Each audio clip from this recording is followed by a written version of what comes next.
Yeah, you can bring. That's easier, particularly now. Yeah. Well, I'm just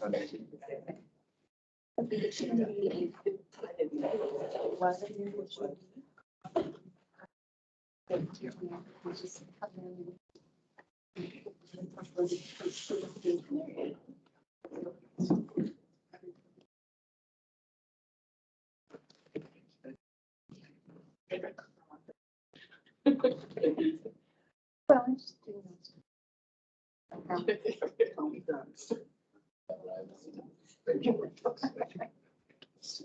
Every time we need a reservation. I'll need to read the code. Steps are forward.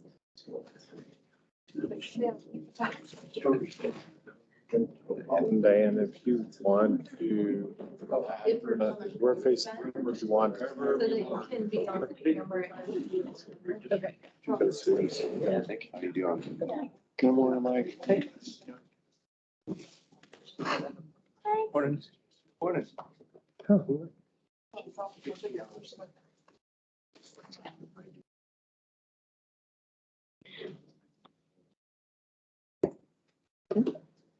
How come everybody's so quiet? Way too serious. Not enough coffee yet. Started That the was- meeting virtually and then microphone. Oh, yeah, that's, What's that? microphones are on. Oh,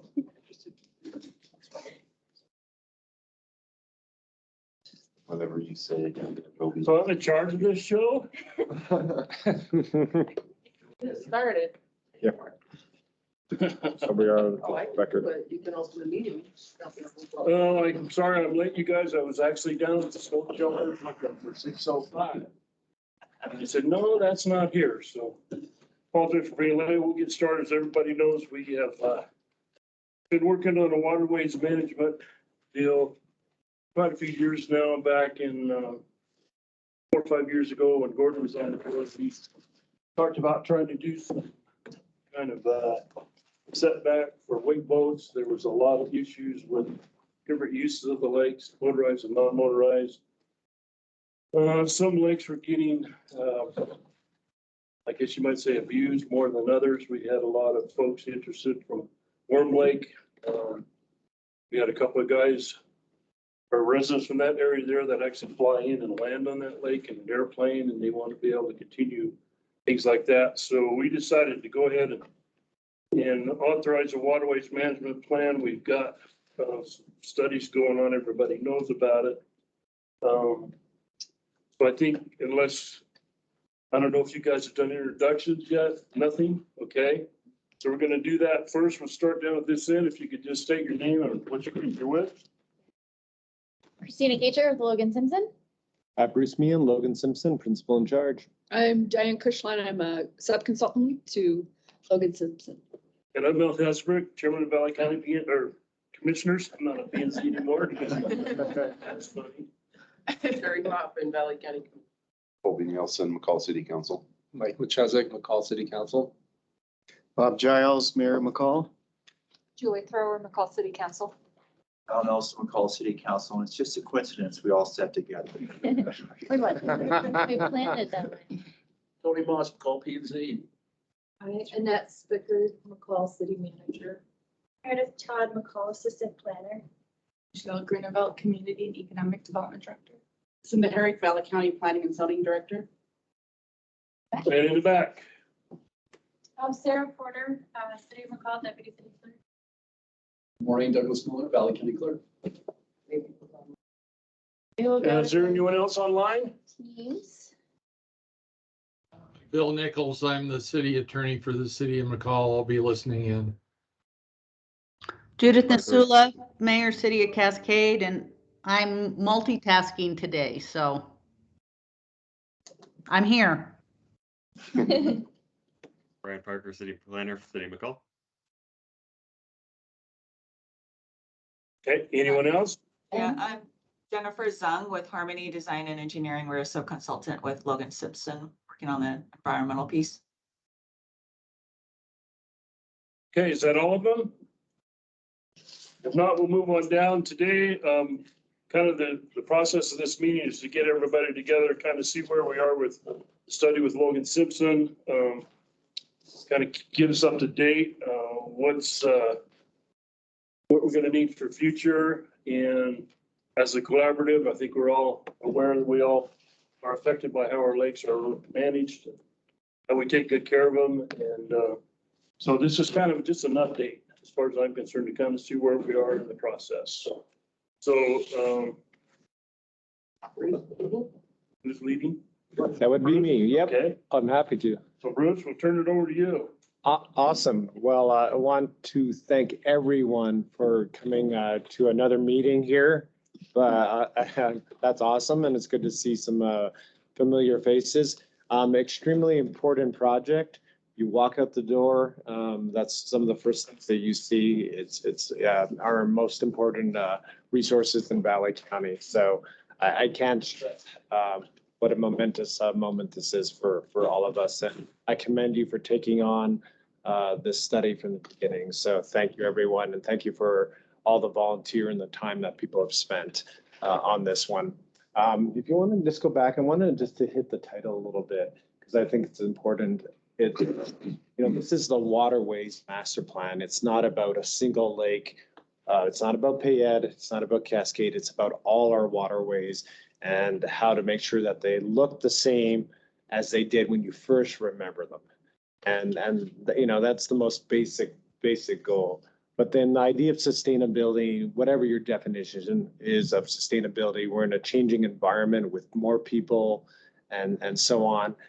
Putting in a framework now kind of makes sense to make sure that we preserve that longevity. And it has to be able to change with this changing environment. You look around, things are moving at I think it's going up 100 times faster than they used to work. So when you go, hey, all this technology, like I walk around with I always have my flashlight on my iPhone because I don't know what it's on. But there's a lot of stuff that's changing all around us. And so this plan recognizes that. In the end, it's as simple as preserving what we love when we talk to the public. So title's intentional. We'll talk a little bit more as we go through the next hour or so. So we're going to run through a little bit about what we want you to get out of today's meeting. And then also talk a little bit about the plan itself and what we're hearing from the public. This is a very grassroots project. So what is everyone telling us about our waterways? A little bit on where we're going and, little teasers, but we're here to give you the highest level overview, to make decisions, but just to make sure that we're all on the same page and we're moving forward. And then talk a little bit about next steps. So on that note, good agenda? Thing smiles? Wow, smiles. All right. Well, no talking, but smiles. All right. Go. All right. Little delay there as we go. So speaking, you're supposed to pause anyways. So I'll learn how to do that. So it's to make sure that for today that you truly understand the objectives of what this is and maybe what it's not. And we can have that discussion to understand those key findings we said and maybe what's not there. Like, do we have the answer? It's that show me the science thing. And where's that paper that says do this? Do we have that? Those types of discussions are all fair game. To recognize that this idea of desired future condition, you have each of these water bodies, but where do you want them to end up? We're here 50 years from now. What do they look like, feel like, and so on? Do they change the same? Are they the same, or are they exactly what they are, or do they choose something different? And lastly, to talk about the next steps, because there are a lot of next steps. So just like any plan, the minute you start producing anything glossy, you'll get more feedback. And glossy meaning more finished product. So awesome. Let's all breathe.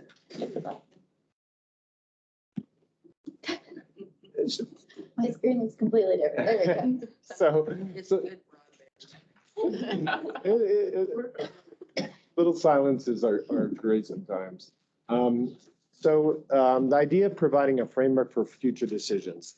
Right now, when you go, there's a lot of studies, and we'll talk about that. I think Diane, you'll talk about that. There's lists. But when you go to the plan and you say, I'm going to take the plan, this is what's happening in our county about our waterways, which document do you grab? And there's nothing to grab right now. So when people ask, how are you making decisions? What's the vision? Even that alone of a framework or structure to operate within and letting it evolve over time would be an exciting outcome. The idea that we recognize is a variety of experiences and that there's a place for everyone on these water bodies. But in some cases, we'll highlight that some uses do cause some conflicts. And we do need to recognize that so we can plan to make sure that everyone can do what they want to do. That environmental sustainability is inseparable from recreation and land use. This idea of what's happening in our waters, we used to like to separate them, we're recreating. But for those who do a lot of backpacking and so on, to those who do hot springing, you've seen what happens over time. It's the tragedy of the commons, right? So if we can all go pick up a seashell and it's free. When you go to the beach, you go, hey, I remember when there were seashells everywhere when I was young. And there actually were seashells, that's the thing. And so we're trying to avoid that kind of, loving it to death kind of syndrome. The idea, we talked about trends, that things are changing.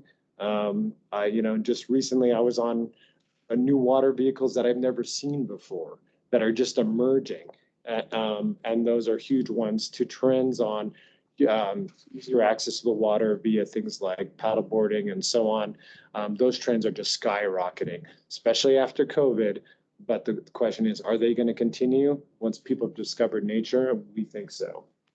Adaptable management, the ability for the plan to change as conditions change in climate or in sort of pollutants and so on. It has to be able to adjust to that, making sure we have priorities. And lastly, making sure we have community support for these things. This has got to be one that if you're going to rally around something, there's this. And I got to mention housing as well and 20 other things. But this is one of these things where it's something that everyone can rally around. So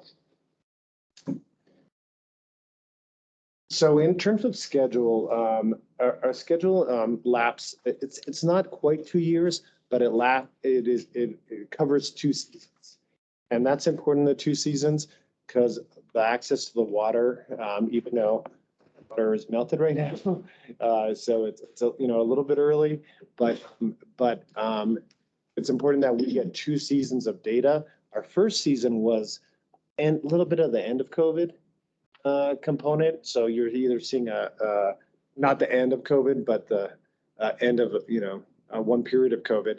And so we were able to hit that season, which was actually a pretty good season. We were able to hit it again this time, do another check-in. We'll be finished up by September. But in terms of the process so far, started off with an overall questionnaire, asking people what they feel about the various waterways. It included our great project management team, which includes, led by the county, assisted by the city of McCall, as well as Donnelly and Cascade, a great powerhouse, and then involvement of our electeds in both Mike and then Dave at the time. And I know he's doing almost same but different things, but great, just incredible support. And then, again, thank you, Cinda, Michelle, for your dedication, everyone else. And then the tag itself is big. It includes experts from each group, from Game and Fish, Soil and Water Conservation Service, BOR, and so on. So that list is long, but a lot of people are in support of that. Yep, parks, and so on. So that first one was really just doing a lot of touch base with people, make sure we weren't reproducing anything they were doing. Next set was more on the groundwork with both trends analysis, but also being present on the waterways, talking to visitors and going, hey, did you have a good time? Or riding around with Mike and counting boats to, coming up, aerial counts and planes and so on. Is it really crowded? What is the true issue out there? And that only comes from personal intercept surveys as well as some online surveys, matching perception with data. I'm just gonna ask a question. Yeah, of course. What engaged from the Warm Lakes region or Horse Feed? Did Jordan engage from Horse Feed Fish and Game? Yeah, we've had, from Warm Lake, I went up and talked to the leases up there, talked to some people, like stakeholder interviews. We've had a lot of, yes, very specific person interested in that area that I've talked to him a couple times. And then we did boat counts and intercept surveys up there as well. And then, yeah, Fish and Game has been sort of involved across the entire county, and the Forest Service as well. So we kind of have their insight on some of those other water bodies as well. Oh, you bet. Now, this next phase is the phase we're in now, and that's phase 3. That is letting the data sort of bubble to the surface and saying what makes common sense here. And that's what we're letting happen. Just note, though, if you were to take the best management practices for water and say, hey, just use what you got, you would have a volume this big, and we'd pass this into, here's your, you can go through them. But are those what you need right now for a management plan?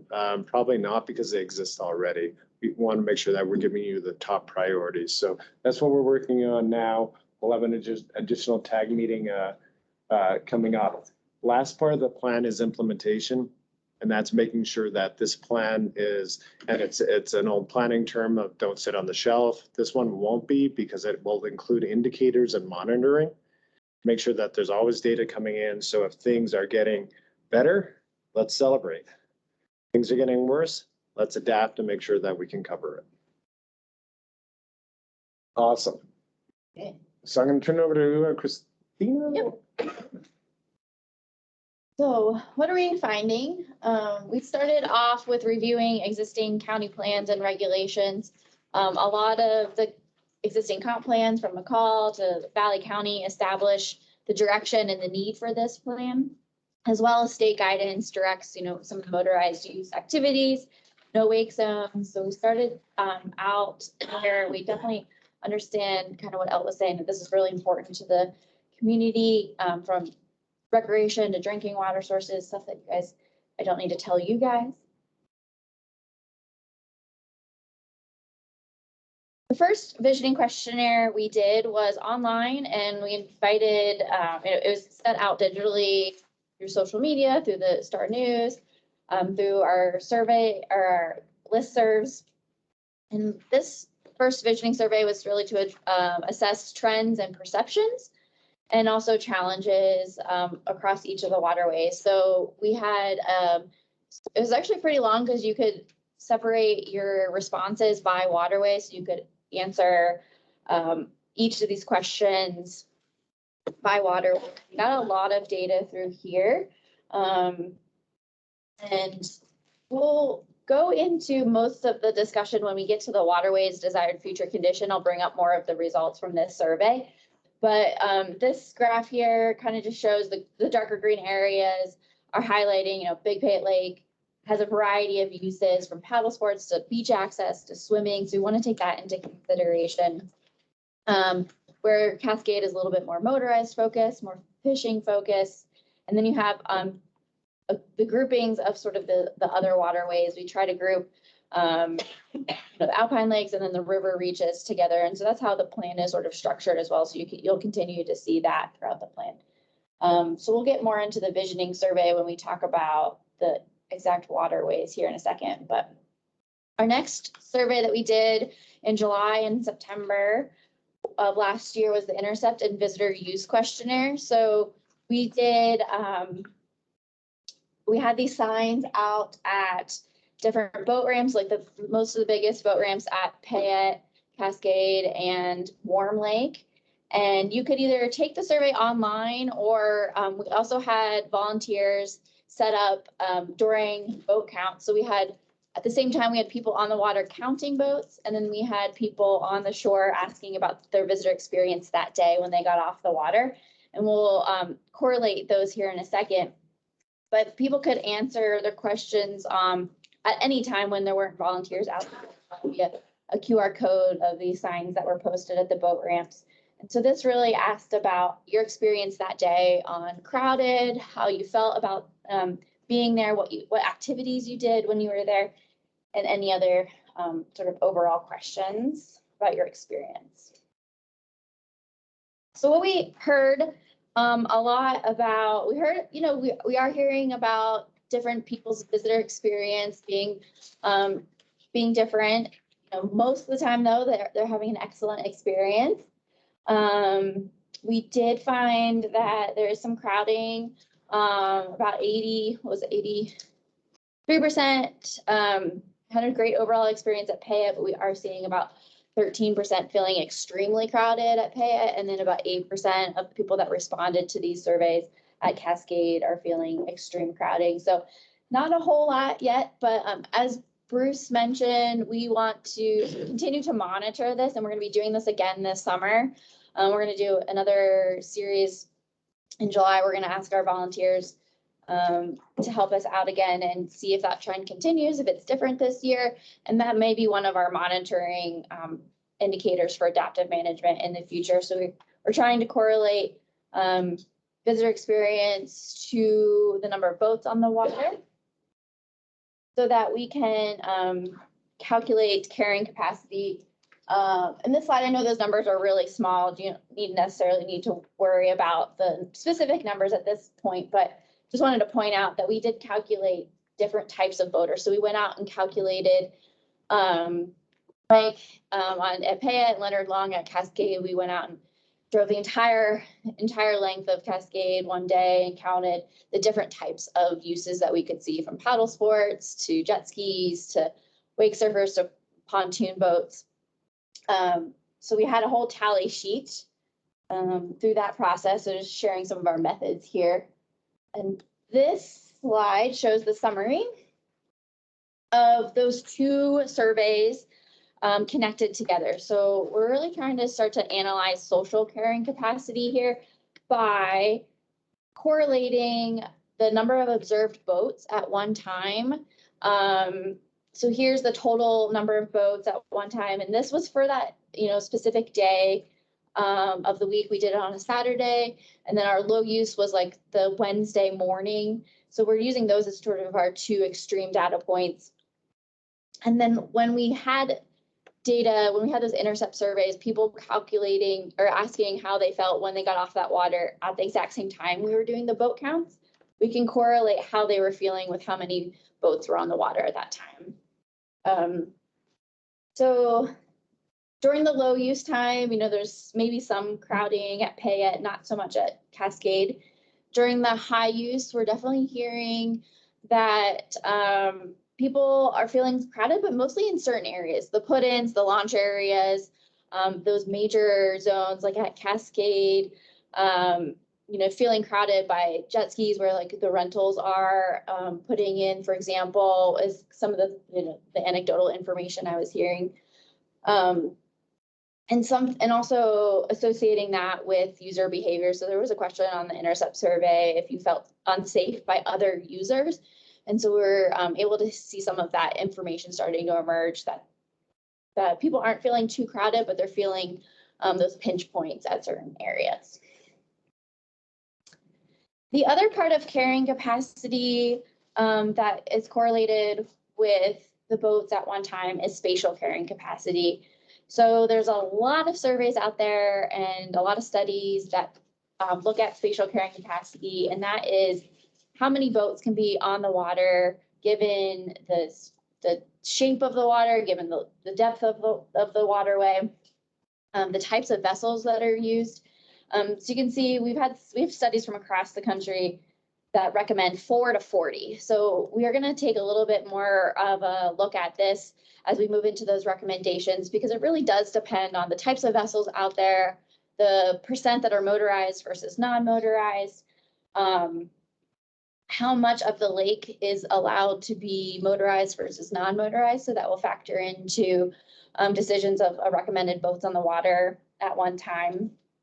So we've calculated the wake areas versus the non-wake areas on the major reservoirs, and it's a substantial amount of wake areas that allow for any types of motorized boating, or I mean, non-motorized can go anywhere as well, but there really are just a limited non-wakeless areas to that shoreline, in certain areas that are sensitive, like the arms of Cascade. Christina, question before you move on. So you're saying there's 4,314 acres of area in Cascade Lake at full water? There are I'm trying to get your data. 5,000 acres of Payette Lake, and of that 800 is non-wake, and then the rest is yeah. Full pool. Yeah, at full pool, yeah. And these acres are based on the county waterways ordinance measurements. When the maps of the 300-foot no wake areas minus, included in the inclusion areas. So that's where these numbers come from, is from the official waterways ordinance maps. Okay, thank you.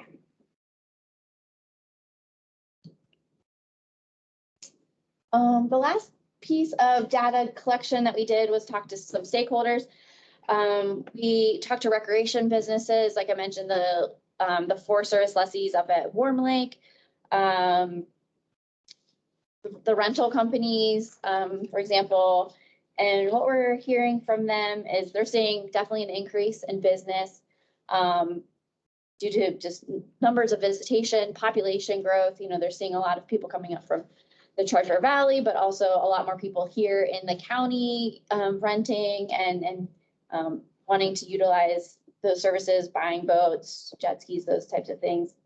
We're hearing that education is key across a lot of those groups, like the rental companies down by the water, making sure that they understand how launch processes work, and that reducing those conflicts at those areas. What we're hearing, and generally people think that there's enough water out there. We just need to consider how the waterways are being used and what types of uses are out there and where all those uses are. It's kind of the overall highlights of this. Do you find that those that were actually renting on the waterways were providing education? Were they open to conversations, or, what was the experience dealing with? Yeah, I would say minimal. I spent, a session out at one of the Cascade boat launches where where the rental companies were coming in and launching, and then it's very minimal. Get on your boat. This is where to go. So Yeah, it's a common. I think Diane and I can attest, or even Mike, we're out there doing interviews. Just hearing them. It's like a huge opportunity. We always use the word, hey, let's do education. But in this case, people show up and they don't know what to do, and they're out there, and mistakes can be made. And I think even the concessionaires would agree that that's a huge opportunity in terms of just clear signage or other means to say, hey, if you come to Valley County, this is where you go to recreate, but this is how you recreate responsibly. It sounds like that was a common theme. We have the same issue with winter recreation as well, but what we tried to do there in the winter rec was put more education into the Airbnbs, hotels, places where people come up to stay, so that they decide to go snowmobiling. There's some type of education available later. Yeah, it's odd when it's still used, that's what's the great thing about those Intercept surveys. You're actually talking to people from somewhere else and asking, did you want more education? They're saying, yeah, that would be good in terms of safety and so on. So easy opportunity in this case, an easy win to make it safer for everyone. Yeah. And And yeah, and this is a great time for questions for everyone. You talked about the rental companies and that boat rentals, education from how to run the boat or education from where to go or what type of recreation they're looking for. Yeah.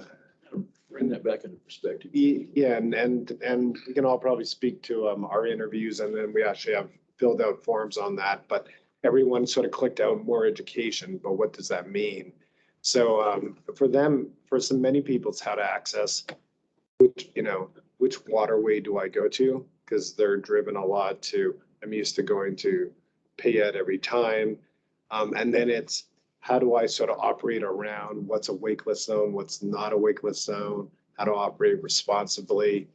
Do you do it in a single direction? And that's inconsistent, I think.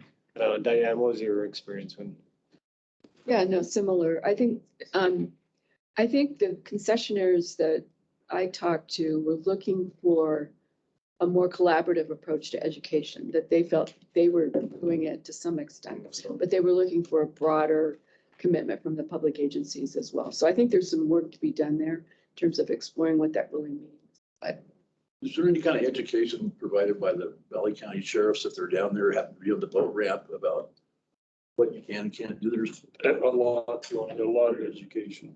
And what we've been trying to push the last few years is let's not do citation, let's do education. There's pretty much an officer down there most of the busy days, I guess, and weekends or.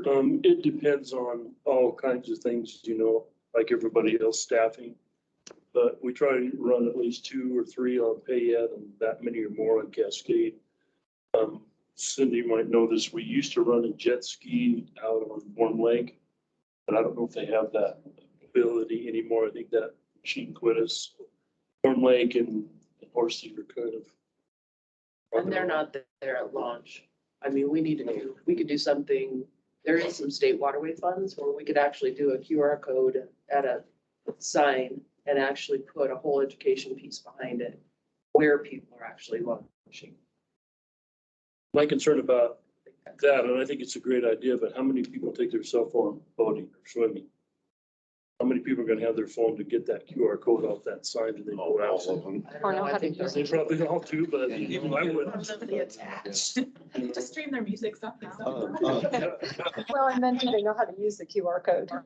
Honestly, I mean, I probably could figure it out, but I just don't want to take the time to do it, But yeah, I mean, that's kind of a universal thing. We've been round and round about this in the Winter Rec Forum about education on snowmobile incursions to closed areas. And it's just we need to have a area-wide, recreation education platform as the universal message, summer and winter, all recreations. So. And I'd have to talk to Kara, but I think it'd be fairly easy for the county to do through their GIS program. A lot of issues is some of the stuff leads to the Forest Service, I think they're called Benza maps. And they're really kind of hard to dial in for a lot of people. So you can't get to it. What do? You just shut it off and go do what you want to do. And so we got to make that process a lot faster and easier for folks to use. Can you actually buy a boat license from a sheriff's deputy at a boat ramp here? We're not doing that. I haven't heard of it. I just wondered.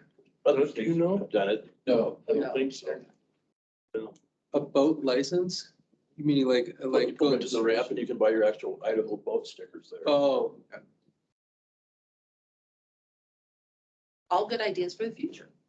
Yeah, well, we kind of would coordinate a lot of this. I think if that was now a focal point to get your license, yeah, go with the training and that type of thing, possibly. Well, does anybody know? Because I think in order to get some boat license, you have to go through a class. And they used to have to go through a class years ago. There is a boating class to be certified. So like, for instance, if like my son, when he was 14, wanted to be able to drive the boat or any boat, very capable of doing so.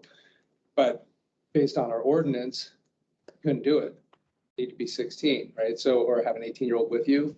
So, but the exception is to take the class, which is like an 8-hour class and not an easy class because it has all the Coast Guard stuff in it too, but there is that, but that, I mean, that brings up another question of, you know, you say, is it required for people that have some kind of training that, like, you know, that, I know that's like a driver's license, we don't have those for both, so a license, you know, and then that you actually have to pass a test that says that you need 300 feet from, or, you know, you should be aware of that.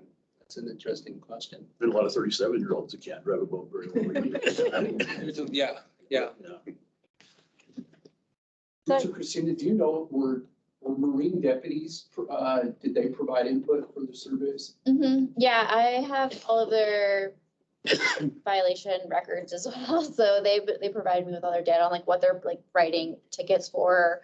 But yeah, they're kind of just out there on like an as needed basis in the summer months, high peak season. We have the number of hours they patrol too, but yeah, most of the time Most of the time they're close to the dock, but they're not always, you know, front and center for everyone. They're a little bit offset and they try to intercept. The amount of patrol, because of the lake size versus deputy, they're not always present. And we can discuss whether that's an issue or not, or whether being present at the docks enough to say, you know, sort of, hey, do you know the rules, you know, and so on. Sometimes that alone is it sets the right tone for people launching. Yeah, I wish we'd included one of them in on this meeting. They're the frontline guys on all this stuff. It seems to me like they do a lot more patrolling on weekends than they do during the middle of the week. I'm sure. I have a couple questions going back, but if there's, if it has to do with education enforcement, go ahead. Oh, no, I was just gonna say too, we have data on the sheriff's records too of what accidents or what those issues are, what kind of watercraft, what time of day or where they were and all that too, right? Yep. Well, and I know we talked to them about a policy that if you've got a person that's a continual abuser, 3 times you're off the lake for the rest of the year. Those are the kind of things that we talk to them about, because they have people like anybody else that flaunts the rules. After the 3rd time, they're pulled over and warned that they're asked to leave the lake. So there's things that we can do, the sheriff's department can do, get tougher. We just didn't feel like we wanted to start writing tickets right off the bat. We need to educate. Yeah, they don't write, they hardly write tickets. The tickets that, like, if there's a violation in, which are probably an underrepresentation of what's happening out there, it's pretty serious. It's, you know, jet ski into us, you know, conflicting with a boat. But I think they do get anybody that's, what is it, DUI, not DUI for boat. What's it called?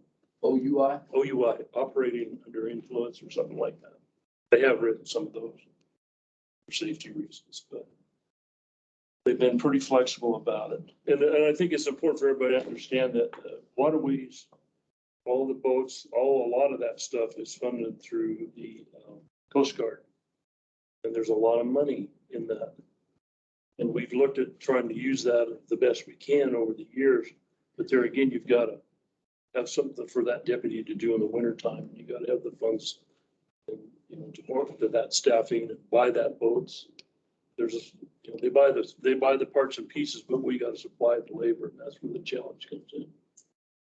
And it all comes down to housing. Yes, please. But we're not gonna be going there in this meeting. Sorry. Yeah, so I wanted to go back a little bit when you're talking about visitor perception data. Is there any ability to segregate those visitors and where they're from? Because I imagine, I'm from an urban area before I moved here to McCall, and I can imagine that somebody's perception of a busy lake is different if you're coming from Boise than from Lake County. Yeah, we did ask a couple demographic questions. If you live in the county full-time, part-time, or if you live outside the county, we asked those questions so we could segment the data further. Okay. Right, and there was a lot of people coming up for the scheduled one trip on, say, for example, in Payette, and it's, you know, the full weekend all in, the head. trip, you know, and, so there's lots of folks from out of town that we have. Right. And the other question I had was, when you talk about the spatial carrying capacity, you said there's a range of 4 boats per acre to 40 boats per acre. Is that considering different types of boats? Yeah. Right. Yeah, and those studies do break down like some of them break down like a recommended number of fishing boats versus pleasure boats versus paddle sports. And so there's more nuance in some of those recommendations where it's like 8 to 12 motorized, but 15 for paddle sports per acre. So you can use that to say, do we have enough areas for, you know, paddle boarding and so on? And it has to be the right areas, but then especially for motorized boating, is there enough without exceeding a carrying capacity? Knowing that a motorized boat can go into a non-motorized area, just not creating a wake. Right. So it's not excluding it, but you want to make sure you're not impeding the motorized boats as well. But what you're seeing on Payette is it's not there yet. But the question was, will you meet on a couple peak days a carrying capacity at some time in the future? And definitely on Payette, yes, you'll reach that. Now, it is only on a couple days that will happen during the season. So, but the answer is, yeah, it's a little Crater Lake. Yeah, and then when those studies looked at the range of boats, is that more social carrying capacity or does it take into account environmental considerations? And I know maybe the wake zones kind of do that, and, you know.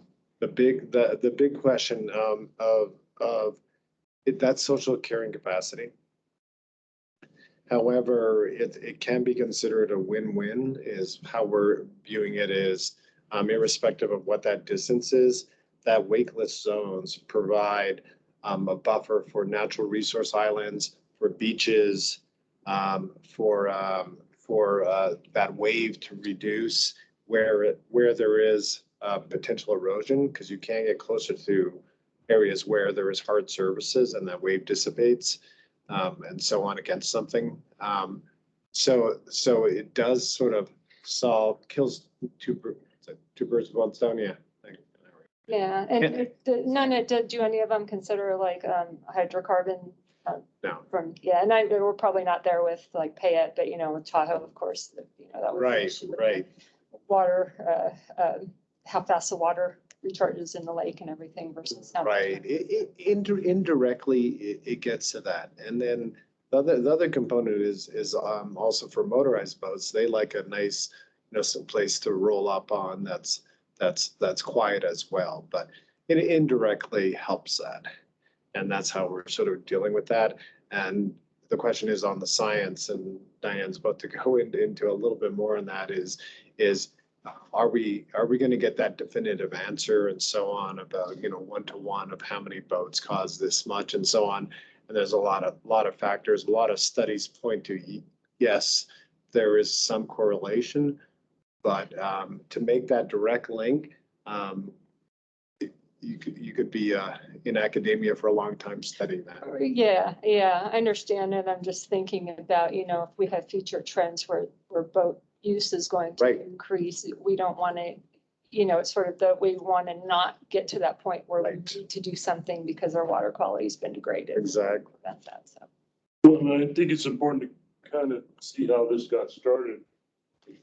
First of all, we had quite a few years back, because of lakeshore damage, we had landowners coming in requesting a devaluation of their lots, and we started seeing, you know, we're knocking $10,000-15,000 off a lakeside lot because they lost their beach. And thinking, man, this could really come back and bite us hard long term. And so we came up with the idea when Gordon was on the board that let's do 1,000-foot setback and see what happens. Well, of course, you guys know how that turned out. Basically, we didn't have the science back up that data. Now what I'm hearing is if we have a capacity issue where you're saying 4 boats per acre, 40 boats per acre, is there a general scientific number we can go to, point to? This is, we have to start limiting boats on these lakes because this is the standard. Do we have the science to be able to make that decision, kind of like we did with the 1,000-foot setback, or are we just throwing stuff out there and then letting the attorneys have it, which is where a lot of this will end up going. Yeah, just to be clear, carrying capacity is a touchy issue. It's related to perception and the lake itself. Cascade is ginormous. It's a ginormous lake and you won't reach carrying capacity on that lake for a long, long time. Payette, we're not there yet. And it doesn't have to be hard and fast rules. Usually, if you start getting to that level where people are unhappy, they're like, I go out there and it's just chaos. Feels like Lake Havasu on July 4th, which some people come here for, but you don't want that experience. You may not want that desired experience. That's where you use parking lots and launches and so on to encourage that appropriate amount of people on the lake at any one time. So you can do it in the right way, and it doesn't have to be this many people or else you can't get on the lake. There's ways to design it so that it encourages that amount of people on the lake at any point in time.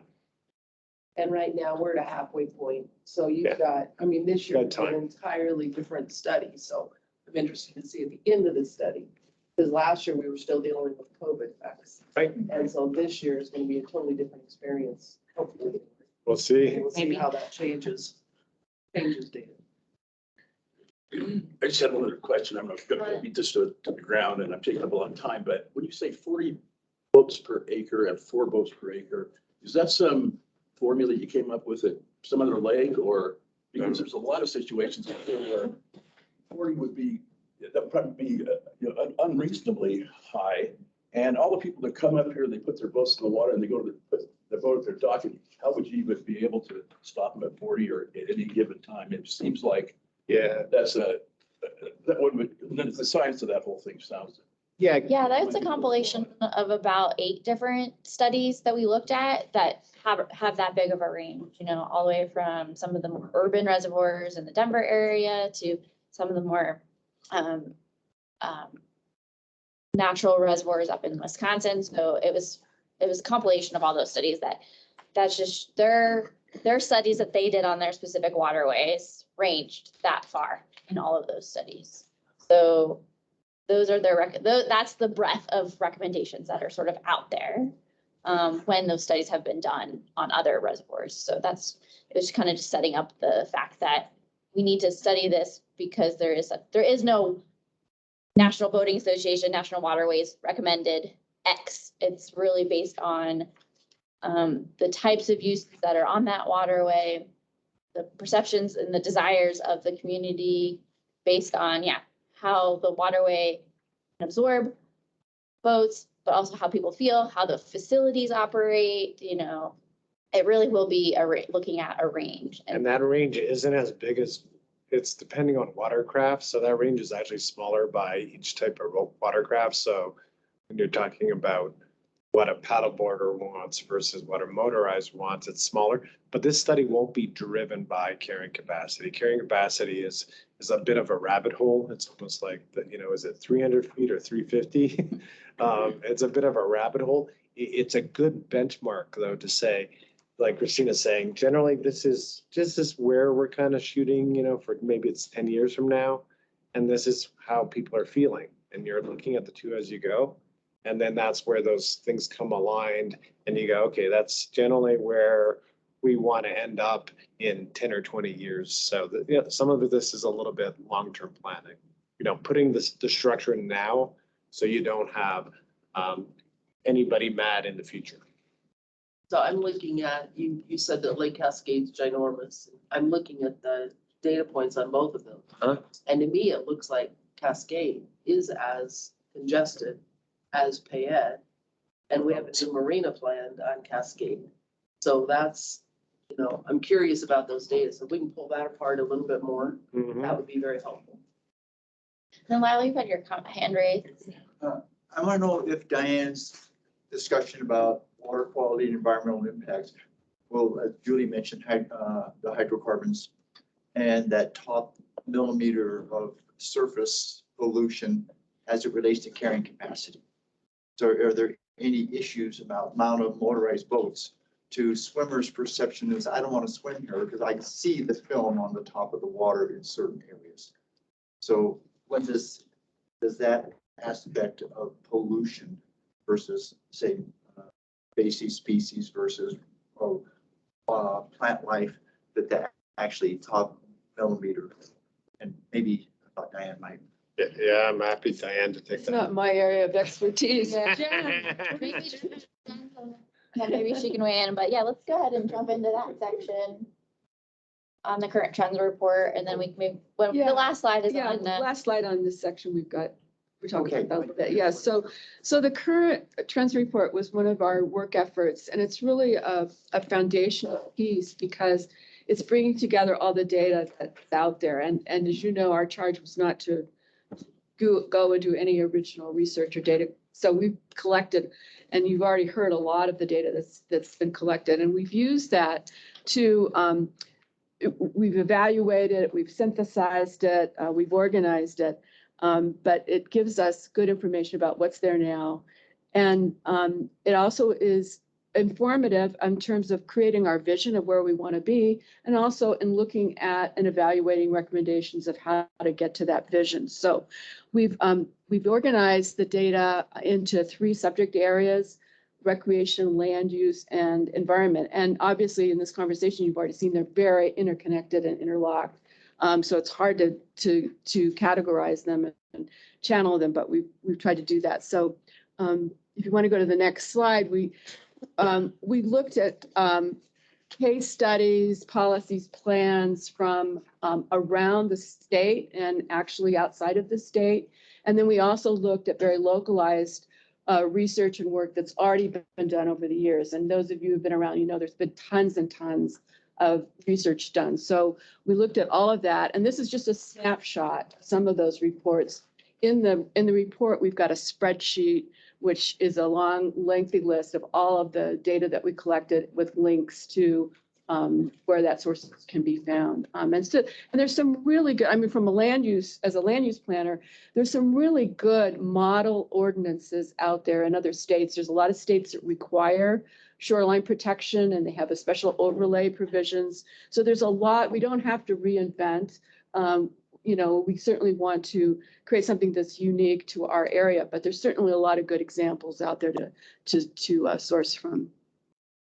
So then just turning, the next 3 slides cover these 3 topical areas, and these very high level trends and current conditions. The first one is recreation, and we know that the waterways are managed by a myriad of different public agencies, both state and local, and as well as there's private businesses, recreation-oriented businesses, and concessionaires that provide recreation facilities for on the lake. So the trends show that, as we all know, there's a lot of desire to be on the lake, and we're seeing a peak season between late June and to Labor Day. And as Bruce mentioned, we're feeling that increased demand, particularly in those pinch point locations in the marinas and the put-in locations for non-motorized craft, and along parking and some of the beach area accesses. So as we all know, the trend is up from the increasing popularity of Valley County in general as its waterways as a destination throughout the state and the nation, as well as the increased use and variety of water-related vehicles and activities that are out there, as well as popularity of recreating and camping. State parks usage has really skyrocketed in the last few years. So this graphic shows an opinion, the results of an opinion poll by Idaho recreation providers, where they asked people what are the most trending recreation activities. And you can see that paddleboarding and wake surfing, if that wasn't in the middle of the graphic, are up there as high as some of those other more land-based recreation activities. So moving to land use, and we know that both adjacent to the waterways as well as within the watershed, how we use the land can really impact the enjoyment of recreation use of the waterways, the importance of the waterways as a source of drinking water and irrigation, and as already mentioned, the potential degradation of the qualities of the waterway for water quality and habitat. Land uses that impact our waterways in Valley County include urban development and landscaping, pavement and roads, suburban rural development with relying on septic systems, agricultural activities, grazing, and timber harvesting. So this graphic really shows you the trend, which we know is up, a 24% increase in county population growth between 2010 and 2020.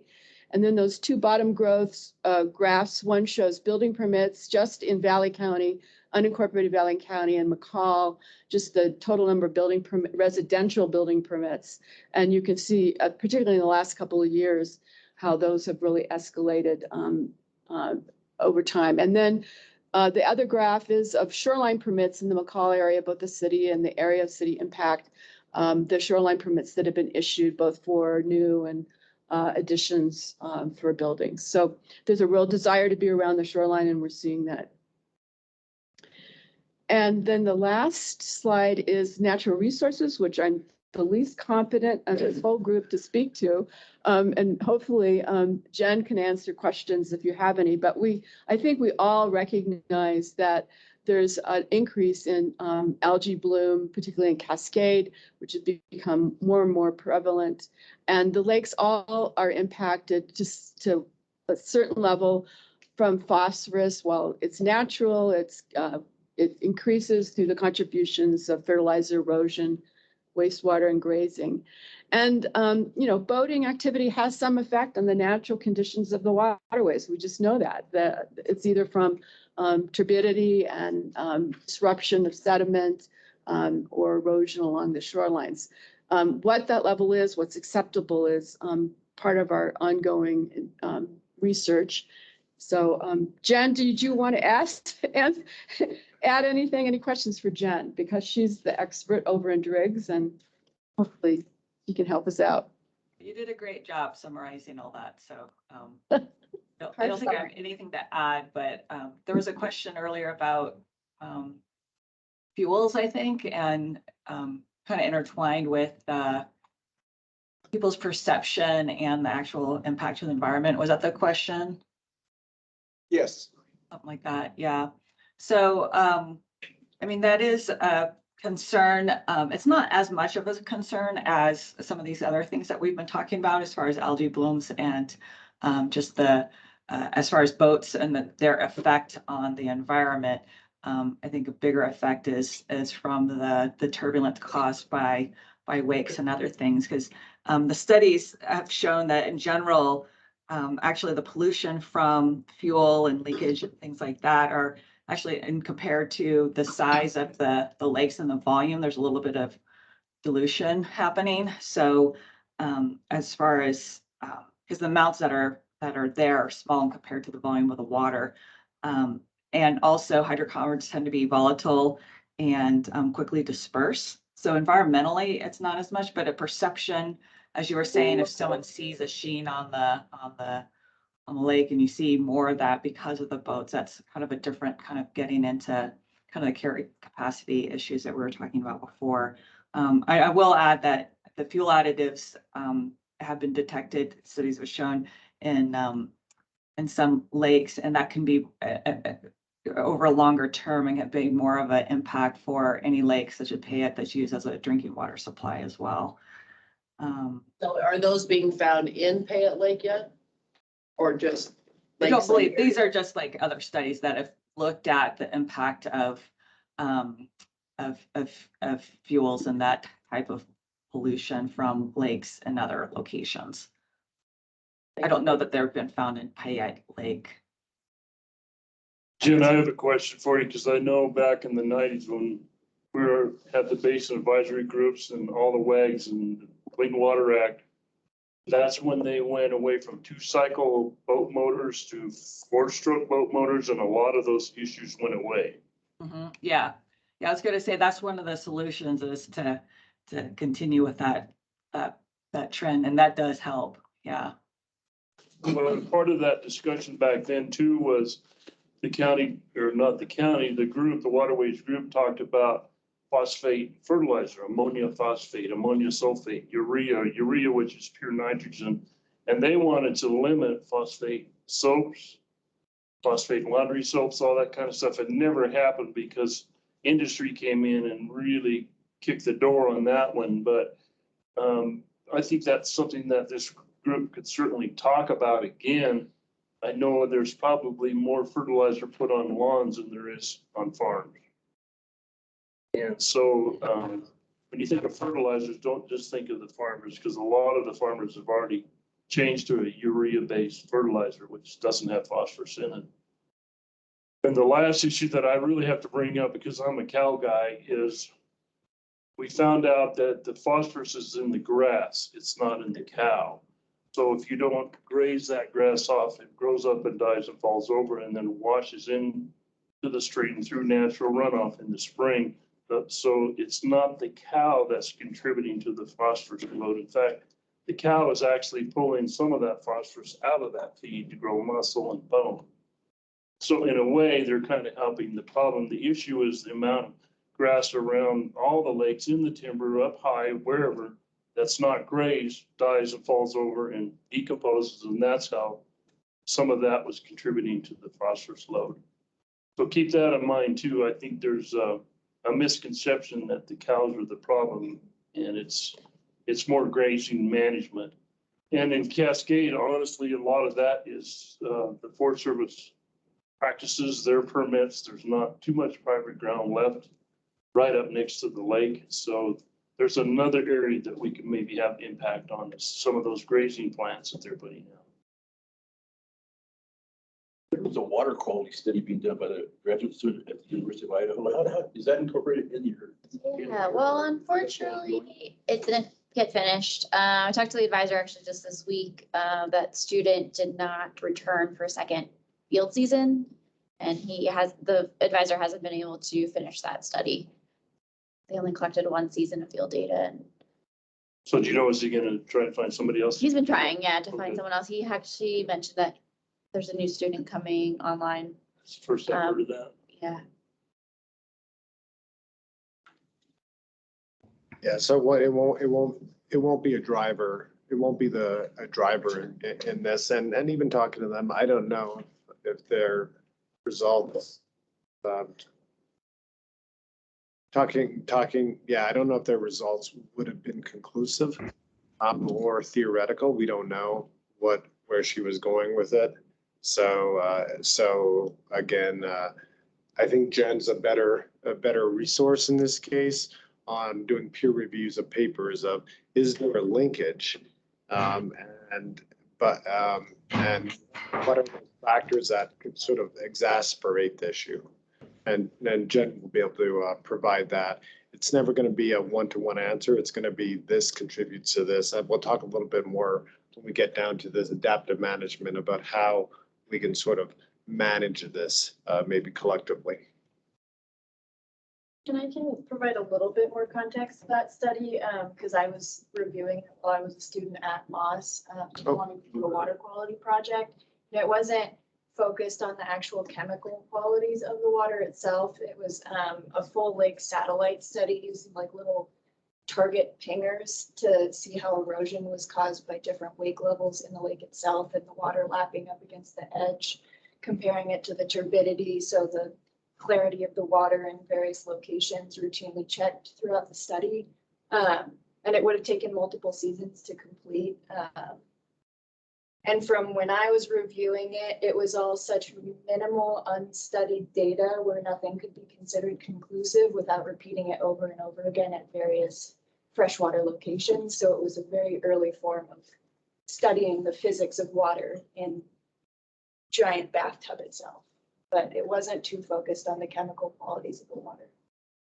But we were hoping that to get that back because of the turbidity which answers this question on this graph of how much does, jet prop stir up the dirt in the bottom of the lake? We need to kind of know that as for an ordinance to come back and say, hey, then we're gonna have a setback the shore this far because we need that science. So I'm kind of, this is the first I heard it had been, it's not gonna happen again. So maybe we can try to work on that, figure out a way to get some help there. Yeah, that could be One more thing. As far as the question about how much does the boat affect the turbidity and a lot of studies have shown that it's really more affected by the depth of the water versus distance from shore. And so, one suggestion would be to include shoreline setbacks that are based more on the depth of the water. So wherever the depth of the water is less than 10 feet, that's your setback, and maybe it's a minimum of 100 feet from the shoreline or something like that, either depth to the bottom or depth to plant life. So that's kind of what a lot of the wake studies show versus it's not really related to your distance. It's more to the depth to the bottom of the lake. And Jim, I'm sorry, go ahead. So Jen, as far as future planning, we could use that tool to make sure that any new access point onto one of our waterways is created in an area that has depth. Because I think it's historical, we've got some access points, but we are being asked for new ones. So we just need to be careful where those are actually placed. Well, and then I'm trying to remember last year, we got a report from the guy doing the study that it was looking like 30 feet. He says, I remember the statement about 30 feet or deeper is okay for wake boats. And that's the number that personally I'm looking for is what depth can we wake boat in and what depth can we not? Of course, the issue with deep water access points is we don't have a lot. We do on McCall, but not in Cascade. So then there's got to be a speed limit away from that boat out so far before you can full throttle and take off. Those are the kind of things I think we need to. And we will get that information because Worm Lake is becoming as popular as any of the other lakes in the area. So what are the shoreline depths? Will we get any of that or? Yes, we can look at Worm Lake too. I don't think with all the Forest Service and the HOA, there's probably not new access points. They also have, like they're higher alpine wind, I don't think, I guess in all of these conversations, cows aren't gonna be it. Boats aren't gonna be it. Grazing management isn't gonna be it. It's going to be a little bit of everyone, I think, doing their part in certain ways. So there's not one, if we do only this solution in this plan, I think maybe that's a good point to mention at this point, but there's a lot of like lily pad areas and beaver dams in that area that there's really shallow areas in Worm Lake. And there's a wildlife management area, if I remember. Up at Worm? At Worm Lake. Yeah, so if you take. Fish and Game's very interesting. Yeah, so if you use other factors to determine where to get closer and not try to hang it on one piece of data, you can get multiple benefits. Areas where you have wildlife, where you can paddleboard, where it contributes to water quality, where you can moor your motorized boat, and so on. And so that's how those three, the land use, environmental, and rec, sort of connect. To die in the sword over, we've seen this before, right? Dying on science or data paralysis. When we go into this about how to do this adaptive management, no one dies on science. No one dies on the carrying capacity of one lake. Because I'll give you an example on just carrying capacity itself. On some lakes, a lot of boats are fine. It feels good. There's rocks on either side. People are following the rules. There's lots of rangers. There's coves where people are partying, and the water quality is good, and people are happy. So for some lakes in the country, that's okay. But there also has where it's pristine, or it's the river where you get a natural solitude and so on. And sometimes that's okay. So it's not a one size fits all, but So we gotta, back to what this is and what this isn't. Yeah, it's not gonna be one paper that says it is exactly this, but it will be a structure to put in place that you can ebb and flow. Try to use water terms every time I can.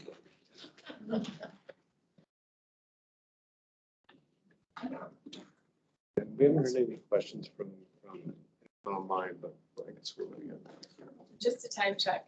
Yeah. Yeah. 10:11. Yeah, you're gonna have to, We'll go quickly through the section. So yeah, where we're headed is starting to put together the plan framework. So the plan will be overall guiding direction based on these three sort of planning terms. So just wanted to touch on those. So the desired future condition or the vision statement, we're gonna have a statement for each waterway, and that really presents what the ultimate management scenario is, what we're planning for. Then we're gonna have a set of key strategies and initiatives. So based on this conversation today, based on all the data that we've gotten, that's sort of our next step is to develop into these strategies, put some management considerations onto a map, and then develop the keystone indicators on adaptive management. So as we start to develop the plan, we really want to set the overall vision to guide the rest of the document. I know this is a lot of words, but this is the overall sort of desired future condition, the vision statement for the entire county, based on this idea that recreation, land use, and environment are all coming together to optimize desired recreation experience while also protecting the natural resources, protecting high water quality, continuing to provide positive visitor satisfaction, making sure that the land use is integrated along the waterways, and providing a path forward for our community and visitors. So that statement, along with each of the desired future conditions for the waterways, will guide where we go with the next strategies. So these next couple slides highlight some of the bigger water bodies, or the key ones that we're studying, that we collected data on. So the highly rated attributes and the top challenges come from that visioning survey and from the visitor use intercept surveys. And so I put them later in the slide here so that we can correlate how what we're hearing from the community. And then the blue box at the bottom is the sort of the vision statement that's going to guide the planning effort. So we're definitely hearing at Payette. We've continued to hear what we're sort of summarizing our conversation today as well, that some of the key challenges that people are concerned with are carrying capacity, the enforcement, the boat waves, on the natural resource side, erosion, invasive aquatic species. So we're also seeing, milfoil, a lot of effort there. So those types of things as well. And then residential impacts and urban runoff. But we know that there is a great services and combination. So we end up with a vision statement of Big Payette Lake, a significant recreational summer destination for Valley County tourism, and a variety of activities while protecting our headwater. And then, yeah. So in the final plan, when you have the maps and stuff, are you able to get IDL's dock permit data? Because I think this kind of, you only reflect the publicly owned sites, it underrepresents in volume of access. Yeah. Yeah. That could get somehow overlaid. That's a great Oh, yeah, point. There are 392 single family dock permits. Yeah, I think that would, if they're able to do that, I think. Yeah, these are just the public access points. So that's a good point. Adding private beaches, private access points.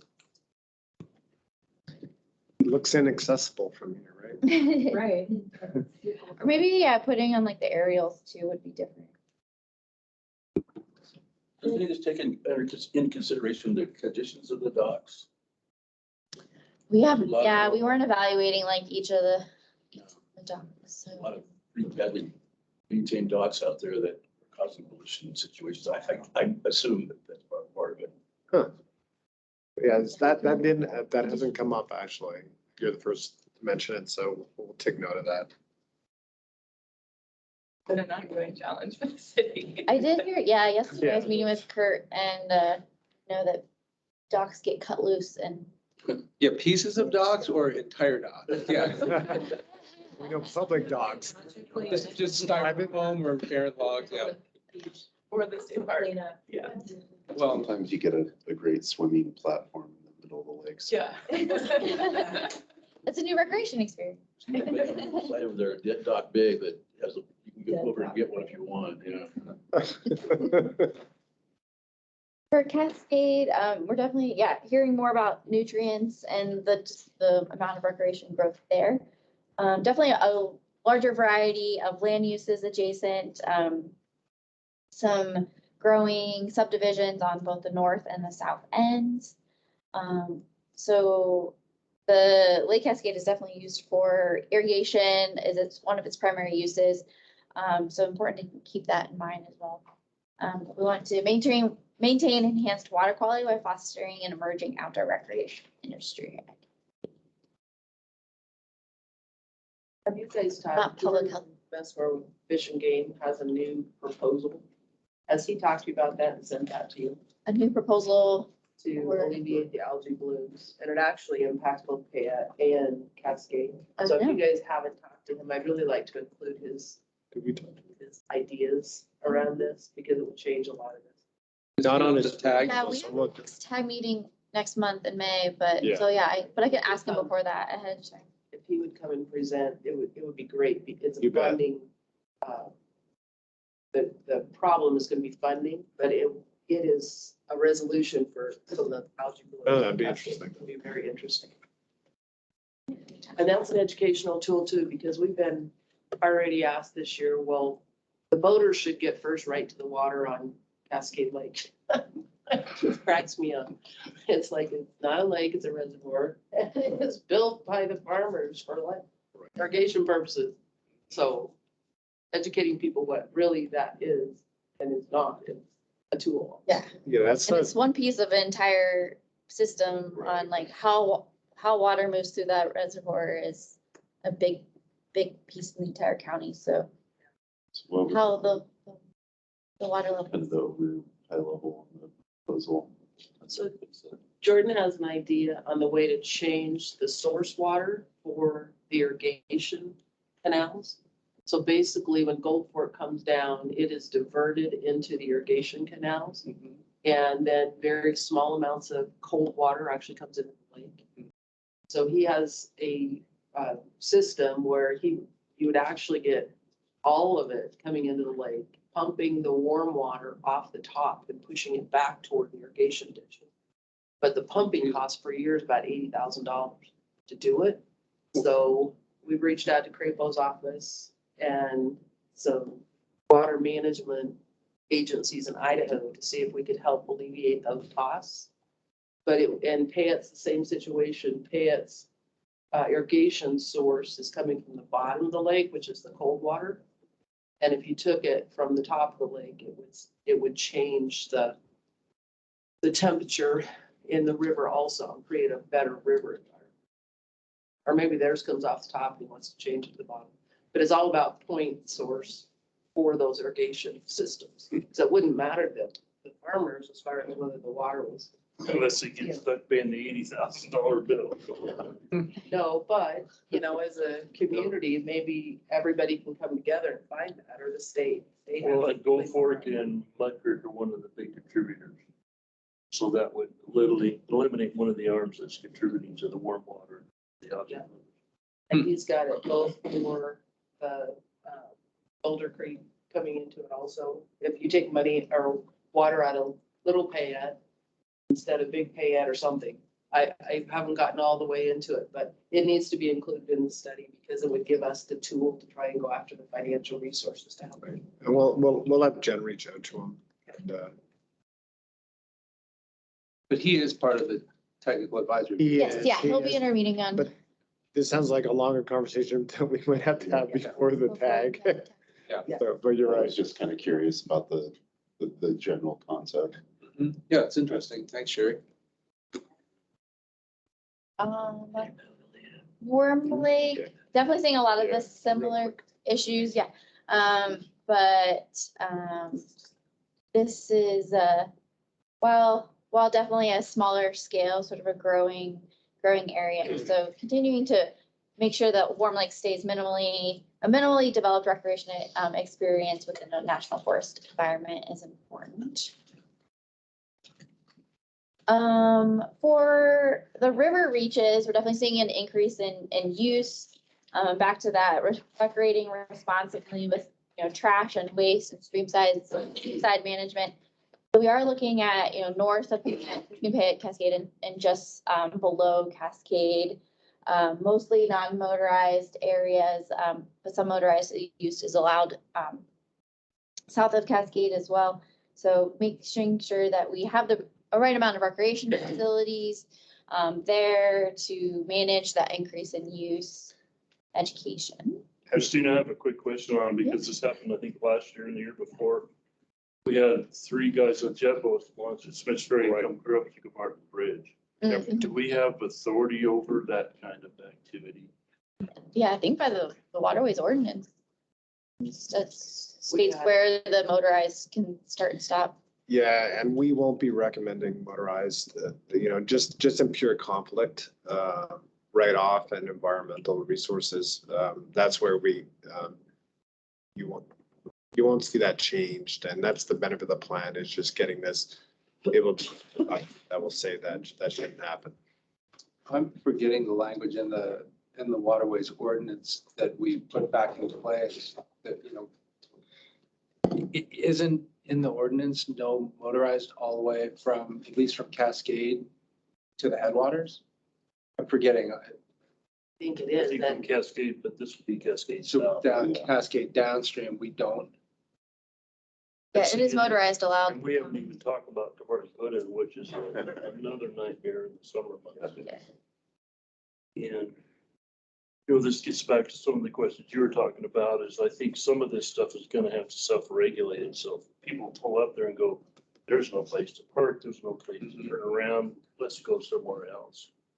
But that hasn't happened. So they're parking everywhere. Who manages the land where the Cabarton Put is? That's county land, it's county amenity. And we've done quite a bit of work there. There's actually 2 boat launches there. There's the one that is fixed decked, and then there's the old one that's kind of on downstream that's more of a rocky, drag it down over the rocks kind of. That's my ground upriver from there, so I see all that all the time. And like every other amenity around there, there's 185 cars there on the weekend, Saturday. We've had to get deputies involved because they're blocking the roads and people can't get through. we're asking the recreation department to make that top priority. And I don't know how we're gonna fix that. I don't know if we can fix that. That hasn't really come up as something in our. Yeah, it did. We should It did, or- about maybe looking at like permits, or like a, free permit or like a $5 permit. It's just to kind of regulate, like knowing how many people put in there. And then also that's another touch point for education, but it could be, just one way to do that, but not like limiting permits, but at least trying to get a hold on like how many people are using that. And then, if you need to buy a permit for $5, at least you're kind of. Right now, it's kind of a donation and most folks are pretty good. I think we did, oh gosh, I can't even. After we came in off Cabarton off the top here. But we have contacted the commercial guys to help with financing more boat launches and haven't had a very good return there. They're not really interested in doing that. Do we want to have some tie-in to that, being on the committee and not being aware of that, tying that in the plan such that it's addressed so that it is a priority by the county, that we can also utilize the plan towards going for grants, looking for other funding sources, right? I think that certainly is a waterway. It's part of our whole system up here. Absolutely. And as a recommendation, maybe we need another entry point that's south. BOR does have some ground right outside of Cascade. There are some other opportunities. We just ask them to try and figure out, BLM is where it is. To try and make that top priority, address those issues, future plan there. we are gonna start a recreation future plan. So Larry's gonna be reaching out to a lot of this, and that will empower and, use this data to also empower that plan. I guess most of my questions would be around the rivers. As it's kind of the least explored topic in this study thus far. But critical, I mean, are we considering any like development standards along rivers in this waterway plan? Like, is that a consideration in here, or, what are we studying as far as what's being put into the waterways from whether it's grass, maintaining yards and septic systems and grazing, et cetera, all that. And, I mean, that, just the experience I have, the interaction I have with like the North Fork between south of here.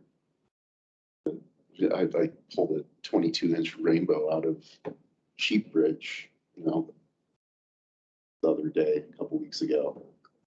And the water's great, right now. And then by July, it's a hot tub full of algae, and you catch a fish, looks like it's about to die anyways. It's a whole other. That's part of Jordan's study though too, is cooling the river. Yeah. So I mean, like that particular one stretch of river, and then not to mention the Barton craziness going on down there.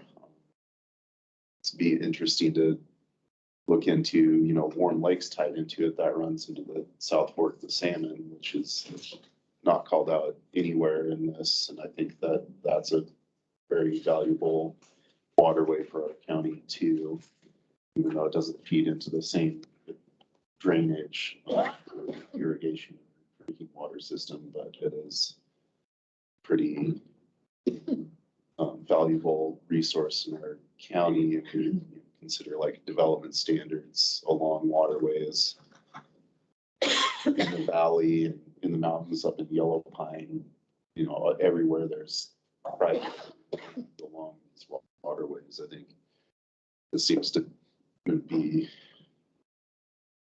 more a holistic study to bring that in, outside of all just the recreational boat uses, which is a hot topic and, what everyone can really see. But I think, what's on the ground long-term along these shores is be interesting to kind of have that a little bit more robust. Well, and the way the county's kind of done that, and Cindy, you could chime in here anytime, but it's a floodplain ordinance where you can't build in the floodplain. Mm-hmm. But, as you know, in the cities, if it can be certain water, then you can. Use the baseline elevation. Get stuff high enough that it won't flood, if it does. There's been some stuff done like that, and I'm glad we're starting this process. We should have done this 20 years ago. But we're better late than never. Yeah. But I think personally, let's work on the Payette River drainage first, and then we could go look at South Fork and some of those others, because we don't have enough staff, time, and knowledge. Stage one. Yeah. Phase one. For sure. But I think that, the rivers are a very important consideration outside of just the recreational uses of them. That might be a recommendation as, to continue to look at those and ideas that this plan can be added to. If it doesn't address every last. Oh, yeah. No, there's a lot of different things to think about. This is a foundation for the future. Yeah. I mean, the Payette Land Trust should be included in that conversation too, because they are trying to do a lot of work with river preservation. So there's other people that we could bring to the table also now. Well, and we also have we have our Parks and Rec plan for the city kicking off here too. And that was like part of the conversation I had yesterday with Jana from Logan Simpson was, one thing that I would, is the river. Riverfront Park, access to the river are, how that all ties in. There actually is a fishing resource there at a certain time of year. There is a very good boating resource. There's all these things. So yeah, so at least from the city standpoint, that ties in with the Parks and Rec plan coming in too. So that's really interesting, Sherry, that you had those conversations with Jordan and that he's so, Jordan's a man or a woman? I mean, Man, Jordan, that I don't know, but that I don't really fish looking. game in this area. Yeah, so looking forward, thinking about possible ways to enhance it and better. That is fantastic. Great to And I hear. think that having a master plan for recreation in the area will address a lot of these issues. Mhm. How do we create preservation and, opportunity as we move forward? So, Mhm. you guys would be great additions to that team. Larry and Dave will put that together here in the next 30 days, probably, as far as to Yeah. start working on that. So Well, this goes to this, I wanted to just add in too, not to take too much time, but these meetings and these gatherings between the county and the city are invaluable. Hearing what you have to say, some of the things that Elle's talking about, the perspective, the collaboration of all of us working together was something that I know that, like, for instance, for me, was an important priority in working with Dave too, as how we're all doing this and what we're getting out of this is, to me, is invaluable. So. and it's all cities. I mean, I'm a regional player. I mean, that's just, I've always focused on the region. And what happens to one happens to all. So what happens upstream goes downstream, I mean, Mhm. so we all need to work together, especially on these types of solutions. So I'm all great. in for quarterly meetings regionally to talk about a lot of different issues. It's really good. We're going to start a transportation plan soon, and I'd love to have everybody at the table on a transportation plan. It's good. Yeah, we'll just wrap up here. We took all your time. You can, yeah, it's just in terms of strategy, you'll see strategies that are near term, but also long term. And some things will take a while. We just talked about some of them. Well, on the near term, Bruce, if there's Yeah. anything that we can do, I'm hearing the education piece, that we need something in place sooner rather than later. Yes. And then maybe Dave's on board starting Monday, and part of his focus is going to be planning for the future. So maybe an education piece for this summer is appropriate, and how can we best deliver that? Yeah, right. Or maybe working out earlier, sooner the better on education of how to use these waterways. Yeah, 30 days is an easy win. But there'll be some other easy wins that we'll put out, and we'll define those easy wins. And then there's lots of other things you can do, but we'll try to prioritize. And then in terms of adaptive management, just as we put in these actions, say you add in additional land use code in the county, or along rivers and so on, that makes sense. Or you change the way a fertilizer is done and so on. The question is always, is it getting better, or is the use pressure are we chasing ourselves here? So then if we find we're not getting better, monitoring is pretty critical. It gets back to the science. If it's not getting better, then we put all these things into place. You might push out that no wake zone in certain key areas. You might add a little more land use code in key areas. You might limit the size of or structure some more formalized parking lots and so on as you move in, and you hit it at all. Make sure that you're managing it, because one thing that we do know is that this, especially with water and the scarcity of water across the nation and the increase in recreation, your use is only going up. So yeah, you may have to hit it on all fronts versus trying to have a dialogue on one issue. So yeah, but the goal here is, again, preserving what we love. So thank you very much. That concludes our presentation. So. Way to wrap it up, really. Next steps. We're gonna, Are we here till 11? we have. Topic though. Yeah, we do. We have a big tag meeting coming up, but we also have a whole public outreach where we just outreach everyone else. New other voting surveys coming up, and then the draft plan to look forward to, where we can look at the subtleties of some of the things that we're talking about. So on that note, I realize it's a subject, so.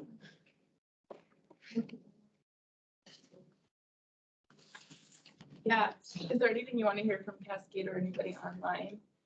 Yeah, if Just a quick little. we would, yeah, was there anything unanswered online that?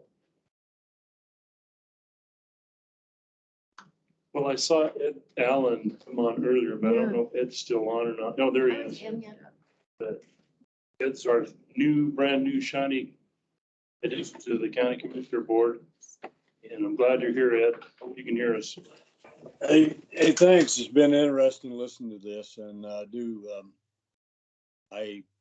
sorry that I kind of almost fouled it up again this morning.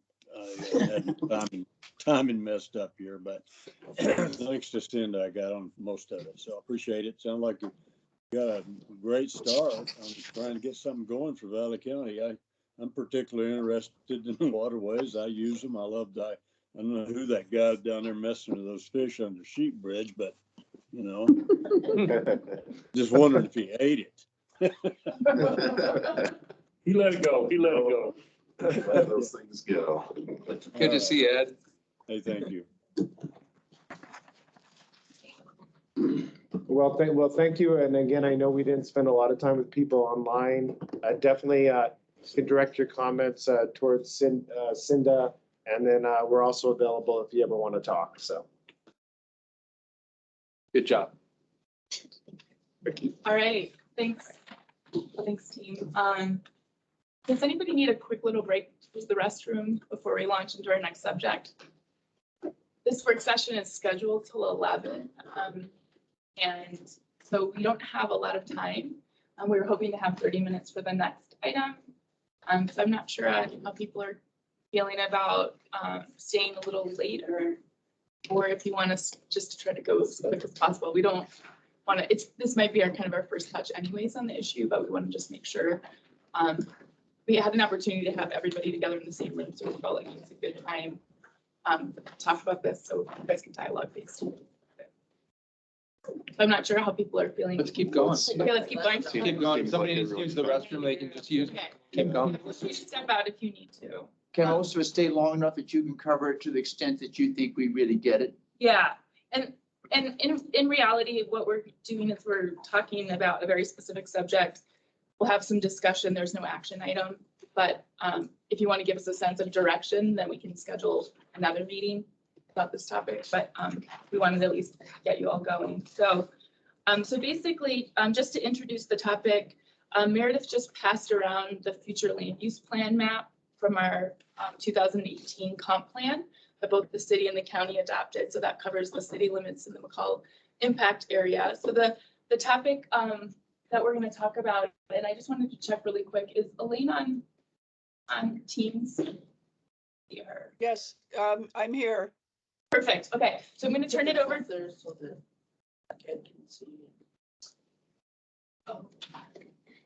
I can share it. I have the future land the use map. Perfect.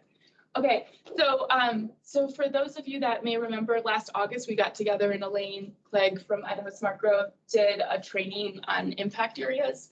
Again, we're fortunate to have an impact area that's very high functioning within the state, and we want to keep that going, and that's why we want to continue to have dialogue. Then we actually had another meeting that was more countywide, and we got a little broader on the topics. And so this is really an opportunity to kind of take it back to sort of to get more specific about the McCall area impact zone and that actual boundary area. So what you can see in the map that's in front of you, which is this right here. So just to give you a sense, we basically, the existing impact area zone is this orange line that goes around. And when we did the comp plan, we looked at areas that it may make sense that we actually want to take out of the impact area, because in some cases, you know, we have subdivisions that cross jurisdictions. So White Cloud's a great example of that. So when they came through the entitlement process, they actually had to come through the McCall area process, and they also had to go through Valley County. So it makes sense to kind of drop out some areas so they can just be within one jurisdiction. The one area that we're looking at sort of expansion, or we want to talk about today, is this area south of the airport. I mean, as the county knows, there's a lot of growth pressures right now. And so it seems like a timely, to look at that area and have a conversation. Is this an area where we want to actually expand the impact area? So with that, I'm going to turn it over to Elaine, just because she's kind of the expert on all things impact area in the state. And she's just going to kind of walk us through sort of this dialogue in a relatively quick amount of time. So I'll turn it over to you, Elaine. Thank you. And I don't know if I can share my screen. Hopefully I can as well. There's a screen sharing going on, so maybe you have to stop first. I don't know on that end. I will say this, I see Diane Kushlan in the room, and so while I've done a lot of work on area of city impact, Diane has as well. So we have a couple of people here who know a lot. It's interesting, this law's been around long enough that most of the work that was done on it was done many years ago, and many of the other people who worked on it over the years have since retired. So you probably are stuck with Diane and me at the moment for who's done a lot of work on this. So I will now try to share my screen. I think I can. Can you all see that? Yes. Yes. Okay. So I just put together a couple of quick slides. The first couple, because I know we have some new commissioners and new city council members, is a little bit of a review of what area of impact is, how it works. So it is in the Local Land Use Planning Act, which is our enabling legislation for all land use law. Was enacted in 1975 and actually was at its time a very progressive prototype for how to do land use planning. It remains that, however, it also has some weaknesses. It's not very prescriptive, and so there's a lot of varying ways that people use it around the state, and area of city impact is one of those. It is required in that law that you do have an area of city impact. I'm showing a little bit of an older map for McCall. I didn't have access to the newer one yet, but you can see those areas that McCall is talking about expanding into. There's interesting factors that are listed in the law that you're supposed to use in order to expand or establish an area of impact. And that includes trade area, geographic factors, and areas that can be reasonably expected to be annexed in the future by the city. Trade area has become somewhat nebulous with the era of online retail. Geographic factors are still what they are, but they don't just have to include natural geographic factors. They can also include things like highways or canals or man-made features, levees, and so forth. In this case, it appears that the area that you're talking about south of the airport is meets all of these three tests. Elaine, before you go forward, let me ask a question. So Sure. I was just contacted and there's some legal issues maybe that are going to arise off some of these city of impact areas. The question is the area that can reasonably be expected to be annexed to the city in the future. What does that mean? Is that 5 years? Is that 10 years? I don't, a great conversation, but I mean, we just were contacted and this gentleman is very upset because he was told the area he's in, well, we're never going to bring that into the city. Not ever in our plan to ever annex that. And yet it's part of the impact area. So thank you. What does that mean? That's a great question. And as I noted in the beginning, one of the strengths of the Idaho law is that took a progressive look out in 1975. One of the weaknesses is that it lacks specificity. It's not prescriptive. So what does that mean? I will tell you, for instance, that the city of Boise has an area of impact that extends into the foothills in areas that we frankly don't intend to annex, but we do intend to protect. And we've been doing that over the years with a variety of means, including purchase, including conservation easements, and so forth. The case law around it is a little muddied, but there is no specific time limit about when you might be annexed or when you will be annexed. There typically cities and their residents in the area of city impact do over the years work on policies to specify that. But again, using Boise as an example, there's an area south of our city that was allowed to be developed in the county many years ago, which has become almost impossible to annex because the financial constraints that are created by the existing development and the way our annexation law is written. So that wasn't a very, very clear answer, just to say this is actually quite muddied land and issue. And Diane, I don't know if you have anything to add to that, but I mean, yeah, when people have asked me that question, Sherry, I've said that it really is best when it's tied. Best practices are in other states and other areas is when it's tied to your infrastructure that you're going to extend, utilities.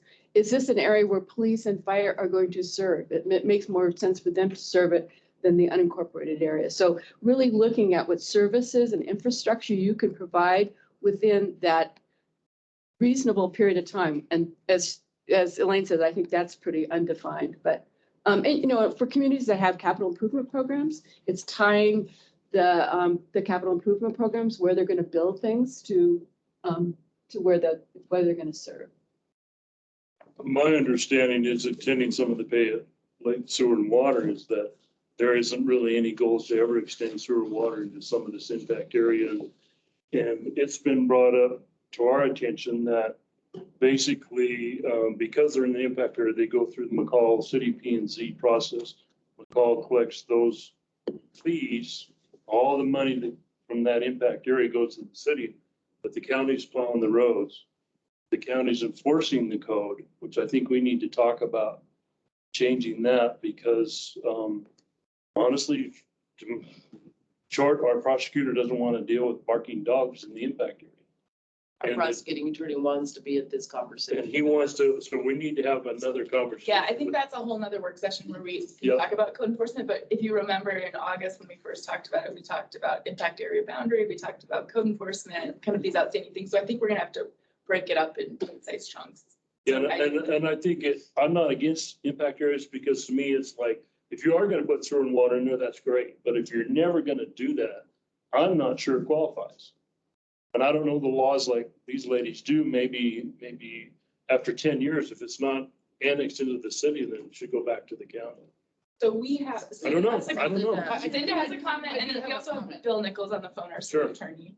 And I'm sorry, Michelle, but this was not on the agenda. And I know Brian Oakey would want to be in attendance. I thought we were talking waterways today, so I didn't look at the agenda. On the city agenda. Is it on the? It's reflected on the city agenda. It's not reflected on the county agenda. This is the agenda I got. It does say a joint working session though on our agenda, but it specifies it was going to be about the waterways management plan. But it does reflect on the city agenda that it also included was going to be the area of impact. I think we need a very full conversation before we agree to extend anything because there's areas that the city will never impact ever. So there is a large conversation about, I mean, we've got people that are saying, why am I in the city impact area? Why do I have to go through all of this when they will never provide services ever? And that's a full conversation. So just a reminder, this is just a work session because we're all in the same room. So it's a continuation of the discussion. There's no action item. It was really just to kind of pick up where we left off last August. We're hearing some different things. We also want to hear from our city attorneys on, but we also want to hear from our city planner because even the shrinking of the impact areas in certain areas, we've had some requests. And so we thought this was just a timely conversation, kind of at least start the conversation, and we can always schedule more meetings about it. Thank you. So that we can at least get through this, I'm going to go ahead. And I would remind the county commissioners that although the initial development fees might flow to the city in the arrangement that you have, that's certainly something that can be renegotiated if you renegotiate the area of city impact. But the important fact is that property taxes flow to the county from these areas. They don't flow to the city. And that's because they haven't been annexed and wouldn't flow to the city until they are. So there's statutory reasons to do an area of city impact. We've talked a little bit about the pros and cons on the property right side. Diane talked about ensuring that adequate public facilities and services can be provided at a reasonable cost. One of the reasons that I believe McCall is interested in engaging right now is that they're concerned about adequate public facilities and protecting their reasonable costs at the airport and perhaps the sewer extensions that may be needed to be made depending on where development occurs or doesn't. So it seems like a ripe time to talk about this. Having heard the comments I just heard, I would say even more so. There are issues that are arising. It's been more than 10 years since you reviewed this area of impact, and it's likely time to begin talking through some of those issues so that you can better serve your residents in both jurisdictions. The other reason to do an area of city impact is to encourage that urban development actually happens within cities. Cities are better positioned to provide services to those urban developments in terms of policing, in terms of sewer and water, in terms of the other things that many folks who live in, even in what we call rural areas of our state, have come to expect as the services that they'll get from the government. Another way to look at this is that it provides for a really cost-effective way, if done well, for cities to grow and counties to accommodate that growth without severely impacting their own ability to provide the services that they provide, which are different services in many cases. So the statutory requirements are that there be an ordinance and a map in both jurisdictions. So once you get to adoption of one of these, if you negotiate or renegotiate and come to agreement, is a process of adopting 4 ordinances, 2 in each jurisdiction. And then an ordinance in your case for the plans and regulations, because you have chosen a process that I'll get to in just a minute. So here's what's required and enabled in the Act, again, just in a little bit different kind of list. So options for regulating ordinances in area of city impact. The case law impacts this. So it used to be that you could apply city plan and ordinances within an area of city impact without a county adopting that city plan and ordinance. Or you could apply county plans and ordinances, or you could mutually agree upon plans and ordinances that you will apply. And those can mimic a city plan and ordinance on the county side, which is what you guys do today, because number 1 was ruled not to be legal, that this is county land and county has the jurisdiction over it. And while you can mimic the city plans and ordinances, which is what Valley County does, it is ultimately the county's administration of those. So second and third options, you guys have chosen the third. If you decide to go ahead, There would be a negotiation of a new area of city impact. There would be a plan and ordinance for each jurisdiction. Adopt the map, which is one piece of the ordinance, adopt the ordinance for the plan and regulations. Afterwards, cities, in your case, assist the county with applications by administering the planning and zoning, the staff side of the planning and zoning process, and they develop plans within the area of city impact. Afterward, the county implements those applications and those plans and enforces regulations within the area of city impact. This doesn't look very simple. This is the simple flow chart that's been sort of suggested as a way to get through an area of city impact. If there is agreement, which I think in some ways there may be in your case, I think there's a much simpler process than even that one outlined, although you still have to go through all of the legal procedures and processes required in the statute. At the moment, City of McCall already has a map produced. It has undergone some public scrutiny. Doesn't mean that there wouldn't need to be another public process, but it could be used as a starting point. In a simple case, the city requests renegotiation of the area of city impact. The county simply agrees and you start negotiating.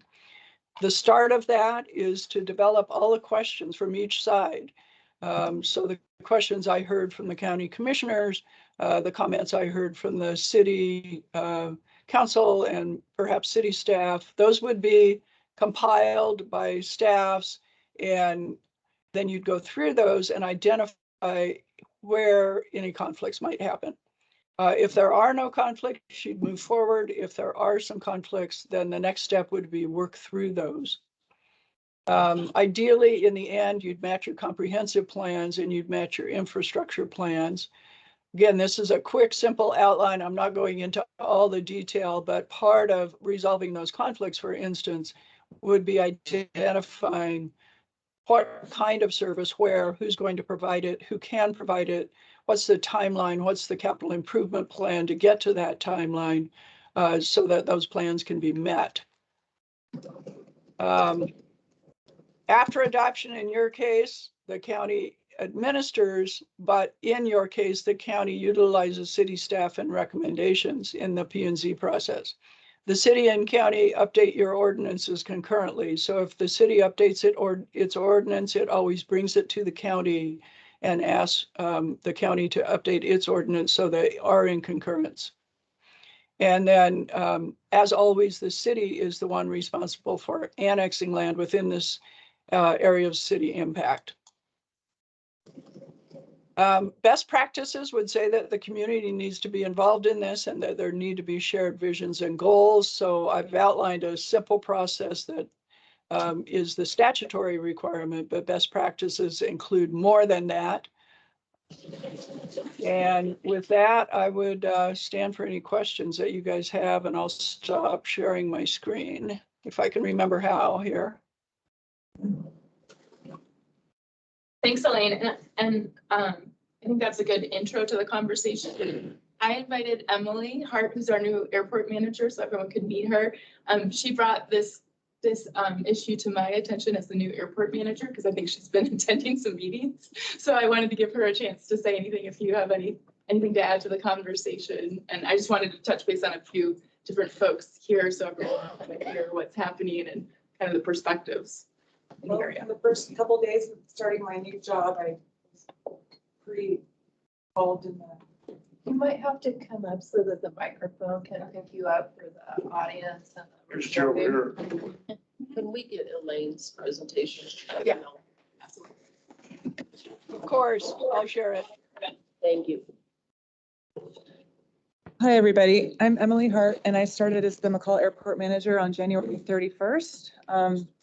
I felt like the horse had kind of gotten out of the barn before I started as far as development to the south of the airport when the DeBoers sold that property, and it was divided and quickly sold and people started putting in subdivisions. I think a lot of us sort of realized like, wow, we need to get this under control.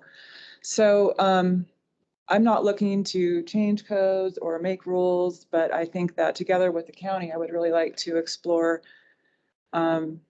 ideas and solutions about how to modernize our airport code on a county level. The city code also needs some updates as well that I'm starting to work on. So this is a good time to start. For me, it's starting the conversation, but I know a lot of you have already been involved. So please forgive me if I'm playing a little bit of catch up, but yeah. We've already approved 2 subdivisions. One is right in the RPZ. That's the 360 branch. There's been 2 fatal crashes in that exact location over the last 20 years. So I do have some serious concerns about that. And we can, we asked the developers to do some FAA required planning, the 7640, which is a form they have to fill out as far as heights and soundproofing, et cetera, in the homes. The developers are very eager to honor those requests.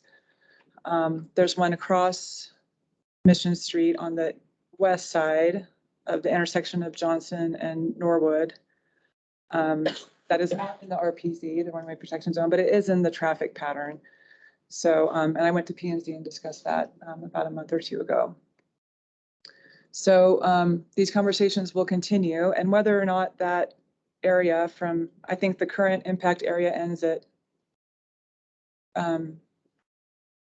what's the Moon Ridge, and we would potentially want to extend it to Johnson Lane. I don't really have a dog in the fight as far as whether the city annexes that down the road or it becomes an impact area. My concern is just protecting the people who live south of the airport. And I think we can do that with the current tools we have in place. Does anybody have any questions? I don't have any questions, but I do have a comment. I think our process worked where you guys were notified of those developments and nothing was given back to the county as far as input. So I feel like Cinda and P&Z did a great job letting everybody know about that process and how it's supposed to work. And we did our part. If you're a member of the, in the impact zone, can you be a member of the airport commission? I think you have to live in the city limits. Why would that be? So impact area people use the airport and also they're part of the community and they could be affected by the air traffic and the noise and everything else. I knew that was probably what the answer was, and I just wondered why that's come together like that. That's just the current bylaws adopted by the council for the membership of the committee, but it doesn't mean it can't be changed. But we do have a joint planning and zoning commission. So it's made up of 4. Yeah, exactly. So you're aware, like 4 members of the city. I always like to tell people because I think there's this sense that the McCall impact area is like city plans, city ordinances, and like as Elaine says, we do the administration for that area, but every single ordinance change that we get adopted at city council, we take to the county commissioners and get it adopted as well. And same thing with the comp plan, because we can't necessarily administer like 2 different codes. It's just too complicated. And the idea is that like this impact area is this area around the city that's kind of seamless, right? So people who live in the impact area, even though they pay county taxes, they kind of feel like they're in the city because they come to City Hall to get a building permit or go through the land use process or something like that. We definitely have challenges. It's not perfect, but I would say it works relatively well. Cinda and I talked about it. I'm not sure she wants to take over some of the high maintenance people in the impact area. No, we're just joking. But really, I think looking ahead, I wanted Brian Parker, our city planner, because he's kind of meeting every single day with landowners in the city as well as the impact area. And recently we've had some requests, and again, we kind of pushed those requests to include in this conversation because it's a bigger conversation about just looking at the impact area, how it's functioning, what needs to happen, what needs to change, what do we want to keep, that kind of thing. I would like to follow up on Chairman Hansberg's comments for the 360. We had the public hearing. We heard from the McCall Airport manager. We postponed it so we could get additional comments.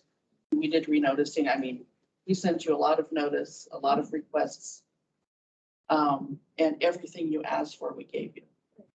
Yeah, I think what I heard out of that particular application from the airport community, and we were in transition with our manager and stuff at that time, was just a frustration that it couldn't be stopped.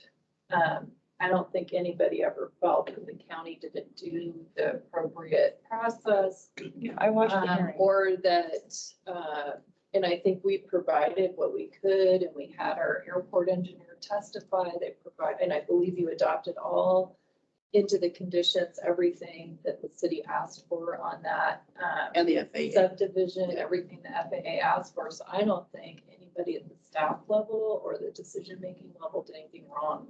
I think what I heard over and over again, and I think what Emily's hearing from the airport stakeholders is you have to quote, stop it. You have to prevent it from Those are happening. called regulatory takings. So if somebody wants to buy that ground, that's one thing. So, I mean, that's where this pressure is coming from outside of the organizations. I don't think anybody on staff is feeling like, you didn't do your process or whatever. I think we're just reflecting the pressure of development on those immediate areas and the conflicts that are created, which could happen in many settings or contexts in our area, right? There's a lot of different incompatible land use discussions happening. And I know you guys hear about them all the time in different places that aren't even related to us. So it's a challenge, try to work together to figure out. And I agree with you 100%. And I think we need to fix whatever didn't quite work on this one, because I think it was a big mistake to allow that to happen. But Cher is absolutely right. How do you tell somebody like Judge DeBoer that you can't do that? Without Taking the proper land use regulations already in place. So when their application comes in, as we all know, it's subject to those rules of that time. Now you can't change the rules on it partway through. And so I guess, yeah, that's what we're trying to do, is just project and look forward, because that's the goal of the future land use plan map is, it was adopted 4 years ago, and it's supposed to go kind of 15, 20 years, like ultimately, yeah, sort of what's the pattern of development, what makes sense, that sort of thing. But I'm gonna turn it over to Brian, because I know he has a few things just to add, because I'm talking to people every day about some of these issues. So go ahead, Brian. Thanks, Michelle. Yeah, I was digging through some files the other day and found the ordinance of when this area map was adopted, and it was 1977. And so obviously some things have changed a little bit since that time frame. And so, one of the big ones that we get a lot of is White Cloud subdivision. The northern third or so of it is in the city area of impact, but then the remainder is in the county. And so there's one large future development parcel in there that we've been working with a gentleman on kind of figuring out what to do with his potential future application. And then there's also just the everyday folks that are trying to figure out who they go to for a building permit when part of their lot is not in our area of impact anymore, or part of it is, part of it isn't. And so I think just kind of reopening the map and realigning it with subdivision boundaries and parcel boundaries would have a lot of benefit. And kind of to the point of the airport discussion and how we provide comment on things that are outside of the area of impact, but still impact city facilities and infrastructure, things like that. I think that's a big value of this area of impact, and making sure that the rules are in place before we get development in there to know how we're going to manage it and how all the parties are going to be involved. That's all I got. Thanks, Brian. Yeah, I think in the creation of the original impact area, which hasn't changed since really the creation, as far as I can tell, it was following like section lines, and now we have GIS technology. So again, that's just part of, looking at sort of what we have today and what actually makes sense versus what's been historical. And that was sort of like the introduction to this topic, was just to sort of say, like, are city council and county commissioner members interested in sort of continuing this conversation to kind of work on this area of impact and look at our agreement, figure out what's working, what's not working, what we need to change, what we want to keep the same. And then we can kind of break it up, I think, in more bite-sized chunks moving forward. I think there's a large conversation that needs to happen between our legal counsel, because we have been addressed by legal that is saying he has some real concerns with the way it's currently done. So the legal needs to look at stuff and figure out, you know, what the concerns are from our legal counsel. From your attorney that has concerns. And can we get, like, I know that the sewer is being redrawn right now as far as their master plan and the city's water master plan, so we can see where those actual services overlap. You know, what their master plan is, their expansion growth, you know, what kind of time frame they're looking at around this conversation. Yeah, I mean, as you know, the sewer master plan just kicked off. So they're at the very beginning stages, but I listen in to their monthly board meetings, and they have talked about expansion to the south, which is also like why we think it's timely to talk about this area of impact, making sure kind of everything's aligned, right? And is this a conversation that you think the council and commissioners should have? Or is this a conversation that needs to start with the planning and zoning commission? I typically it's a think recommendation. I think the council and commissioners, just after listening very carefully to all the conversations the last 20 minutes, we definitely need to be talking to city councils and, in this case, McCall City Council and county commissioners. Absolutely.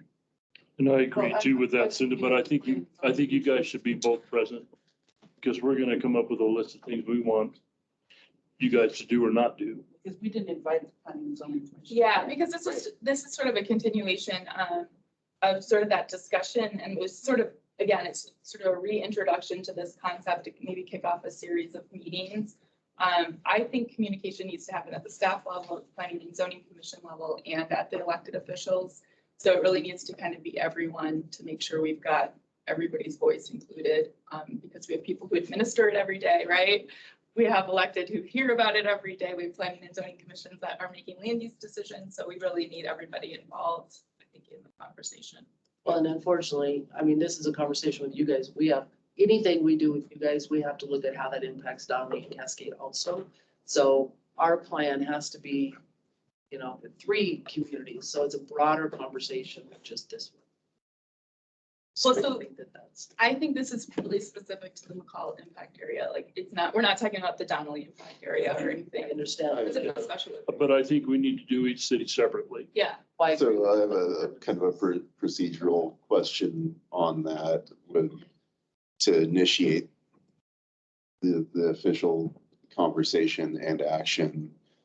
Would the city send a request to the county to say we would like to open discussion on our impact area? The county would decide whether or not they wanted to have that discussion or go down the process that Elaine laid out there.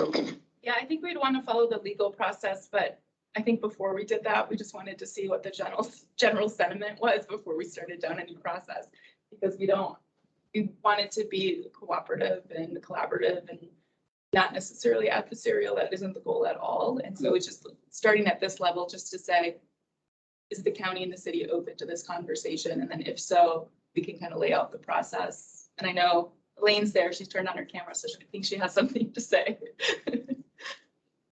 Thank you. And Diane, please feel free to pipe in as well. I would say reiterate just what Michelle just said, that the legal process has some timelines in it, and you don't want to begin that process too early if you have some things to work out, because it also then has this very arcane conflict resolution process within it. And once that gets triggered, my experience has been it's very difficult to get to solutions. So it would be my recommendation that you have these informal discussions well before you incur that particular legal process, so that once you get to that, you're I'm not saying that you've already worked out the agreement, but you're largely in agreement in the direction you're heading and what you want to get out of it so that the public process can be focused on that and not get focused on the conflicts. And Diane, I don't know if you have anything to add. No, I think that's well stated. So a question on that, as far as public input, that would all come after the legal process has begun? Or are we able to ponder this question? I think informal public input is always good early. If you end up with formal public input through a public hearing process, it also then, incurs some of these legal procedures that might not be helpful right now, but having a town hall or a community conversation as early as you've identified what the issues might be that people could talk about is always a good idea in my estimation. Great. Yeah, I just wanted to ensure that we were able to have that public input ahead of just kind of clarifying the process here. So let me get this straight, because I'm kind of confused like Colby. If you guys want to extend the impact area down to Johnson Lane, you have to advertise that so the public knows, landowners down in that area, then you have a hearing, they come in and say yay or nay, or how does that process work, Michelle? Because that was all done before it even comes to us. Yeah, so, Bill, you're on the phone, right? Did you hear the question? I am. Yeah, I'm listening. What? Okay, then maybe we'll hand it over to Elaine to sort of clarify the process. I will try, but I'm not a lawyer, so I would both of you ask your legal counsel. So Elting, that was actually what I was referencing when I said once you start the legal public process, then you are required to do certain things, including a hearing with the landowners. But there's nothing stopping you from having informal meetings, informal town halls or community conversations with the people who will be impacted by this before you start those legal proceedings, because then you can get their input and your input in a way that allows you to make adjustments along the way rather than being tied to a map that you've already published and noticed as the one that you're going to adopt. Once you do that and you have some good idea about the direction you're going, then you could start the legal proceedings that ultimately would include the need for a public hearing at both bodies on the land that would be included. Does that make sense? Well, the way I look at this, and you guys tell me if I'm wrong, but I think we need to get together and talk about the impact area you have now and how that's going to be managed, how we're going to handle the different costs, the different income that's associated with that. That's kind of where our attorney's coming from. And then if you're going to come in with new areas that you want to add to the impact area, to me, that's a whole different thing. But let's figure out, okay, let's agree on how we're going to manage what we have now, and then in the future, we'll know where those costs and expenses and income will go. Yeah, and I think that's a good point. I think if we're gonna break out the conversation, I think that's a good idea, and maybe understanding what the legal concerns are, because that's the first time we're hearing about that. And we're gonna open the conversation. We didn't know we were doing this today. Yeah, no, it really is. I mean, it really is. I don't think anybody's touched this for 45 years because it's hard and a little messy. It's easier just to stay the course and not do anything. But I think, as we see kind of growth pressures and changes happening, it feels like, yeah, this might be the time to have those conversations because, I mean, the goal is that we're planning, we're looking ahead, and we're trying to do the best thing. So that's why we kind of said, let's introduce it and we can kind of work through all the pieces and parts that we need to as we move forward. So what I'm going to recommend is I'll get back with our attorney and with the other commissioner that's not, well, I think he's online. And we'll set up a time, get with you guys, figure out we can sit down and talk about it with city council. Yeah. And I would like to have all the P&Zs there just because there's a lot of history there that I don't know. And sit down and work this issue out. And before we add any more impact area on. Yeah, and I think, like you said, I think we've got a number of issues that need to be addressed. And even like when we're talking about areas around the airport, expanding the impact area is maybe one way of doing that. There's probably other land use tools that the county has or whatever that don't necessarily involve us expanding the impact area. It was more just, we have the ability to do zoning, enact zoning. We have regulations already in place. Right. We obviously are concerned about the impact to the airport and sort of the gateway entry to the community. So again, it may not be, we may find out that like this expansion to the south is unnecessary and that there's maybe a better way to accomplish it. But again, like I think just looking at the overall impact area is a good idea. And I think even knowing what the long-term plan is for the airport, I mean, what is the future plan for the airport? And put all those kinds of things together so we have a full conversation. Yeah, so the airport master plan for the next 20 years is scheduled to be heard by the council at a work session May 5th. They're going to be presented with the first draft of that. So if you have the opportunity to listen and grade, if not, you know, we can certainly provide you notes and we can watch the replay. And as to the agenda for today, I just want to apologize. I went back and looked to see what this county was provided when the council agreed to amend the agenda. Several weeks ago, we asked them about adding the impact area discussion, and I don't see that our staff ever sent anything to the county with the new. Apologies. With the new, and the materials and the agenda, so for whatever reason, we're on the distribution list, and so I apologize for that. And that's okay. That happens all the time. And you know, and we can readjust and schedule it again. It's not a big issue. So yeah, we can make it work. Great.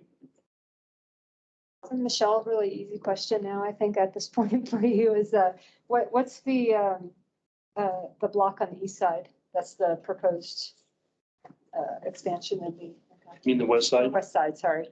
Yeah. Oh, Brian, do you want to talk about the west side area? And Brian, tell us if that is going to be in the sewer district master plan area.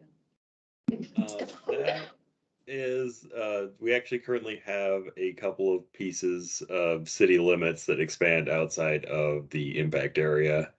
Whitetail and then southern half of River Ranch. And I think that the intent there is to bring those into the impact area so we're not writing services to things that are outside the impact area. And I would imagine that that is included in the sewer master plan, but I cannot say for sure. I haven't seen what they've come up with as far as boundaries. It's their plan. So is that the 100 acres or whatever it was out there that Whitetail just purchased? Is that the addition to where the golf course is? Or is that south of that even? I can't, there's no roads on here, so I can't really tell where this is. Yeah. The piece you're pointing to, Sherry, is the piece owned by Joe Scott. The And Bazata is that the property. one that they just purchased? A There couple was years ago. Renjo down Wisdom. Yeah. That Wisdom that comes out there. It was Bazata's property. Oh, that. It borders Whitetail. Pizzati's. Yeah. Yeah, okay. Yeah. That's Pizzati's. That. It was purchased by Joe Scott. Go here. All right, thanks, Brian. All right, well, I know we're over time. Are there any sort of final thoughts, comments that anybody wants to conclude with? So I have a final thought. I wanted to build on your suggestion, El. I think after listening real carefully and hearing from everyone and concerns, and the fact that you kind of got hit cold, I think that's important, and we're really sincere about making sure that doesn't happen again. Work as hard as we can, but thank you for being gracious on that.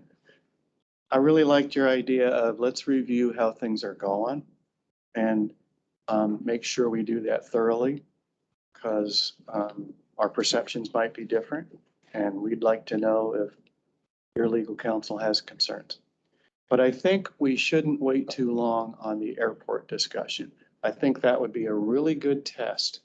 And as you said, Michelle, instead of saying, well, maybe the impact area doesn't need to be expanded, but here's our concerns. You heard Emily really summarized them carefully. You heard Annette talk about how you follow the procedures really well and worked well with us. But we've had, in fairness to us, we've had some transition and in the airport manager position. And I think there are some real concerns, safety concerns that the county and the city should talk about. And then from there, discuss from a legal perspective, what are the tools that might help the county and the city? That would be my suggestion. I think it would be timely to try to do that in the next 6 months. Well, you know, honestly, personally, when I saw this come through at the county level, I thought about appealing it. But I was too late. I missed the 10 days. So I thought this is a huge mistake to allow this development to proceed. We've got to figure out a way. Because I want the airport up here. I don't want it down at Cascade 50 years from now. Honestly, that's, you know, and you guys. But Well, we have 3 airports. So Well, I we gotta mean- make sure that, you know, whatever we're doing. let's just say that applies to McCall all of them. International. So Michelle, this like the airport. So this goes to Johnson, both sides of the highway. And then what is it goes past Mission a long ways. So is this all the airport overlay zone? Or So I think when we get into those next conversations, what we can do is, this is a future land use plan map. It's intended to be kind of vague. So we're not actually following like specific parts of the line. That's why things are fuzzed out, because it's the idea it's conceptual. So I think what we could do is when we get to that point, if we even decide that this is the direction we want to go, we can probably overlay like our airport different zones. And with the future land use plan map and the existing zoning, and we can kind of like do that analysis. But this is more just to kind of show you, this is what was in the comp plan. So it was envisioned when we talked about it, and we talked with the public, and Bruce was there. Bruce was actually involved in that process, that, hey, at some point, there's probably going to be development pressure to the south. We may look at an expansion of the impact area, and that's why This conversation is not unique. I think I'm working on 6 of these right now. So every comprehensive plan, you look at where your city may grow and exactly that discussion. And you may say, look, we intend to grow this way. There's always that discussion, will this development come into the county or in the city? But the best plans are when you have joint plans where you're working together. So Jackson and Teton County, though they do this, they have a joint planning, it works together.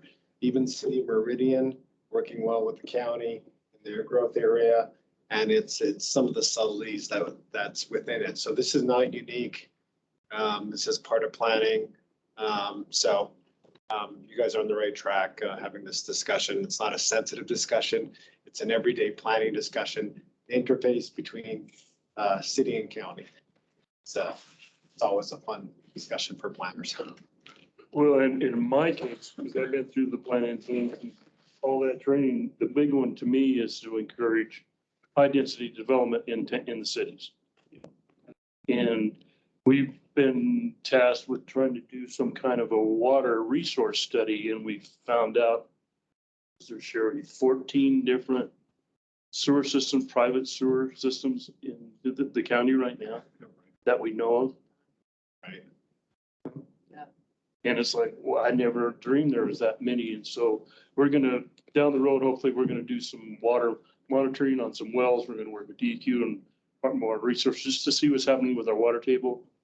But thank God we live in an area where we have lots of water. I don't think it's ever gonna be an issue up here, but certainly down in the desert, it's a different story, so. I already had a buddy that punches well deeper. Down there or up here? Up here, just south of town, right south, out by Johnson Line. That's a whole bigger conversation. Let's talk about that now. Hear all that. If we can, you guys have done a great job, and I think it's really clear too, when you look at the situations like White Cloud or the future development that may occur south of Whitetail, if that happens, these types of things where you have the line going right through people's private property.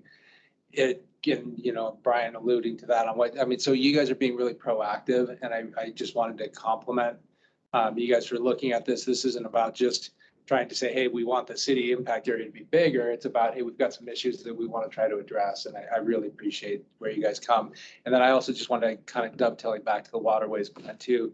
You know, it has been such a pleasure working with Cinda, with Michelle, with the Logan Simpson, and then bringing this back on the Waterways plan with the city and county. And this, to me, is, in this exchange and dialogue and information that we're gathering, is so invaluable, so appreciated. I think I'm speaking for. Absolutely. Good job serving on that committee. I felt great at the end of it. Kind of really a very uplifting meeting. Well, thanks everybody for your time this morning. Sorry we went long again, but these are all really big topics that we're trying to cram into these small time periods. So stay tuned. We'll definitely be in touch about kind of future conversations as it relates to the impact area. And as these guys said, if you have any questions about Waterways, feel free to reach out as we kind of get towards the end of that process. We've asked Larry to leave game. Are we officially done? Oh, no.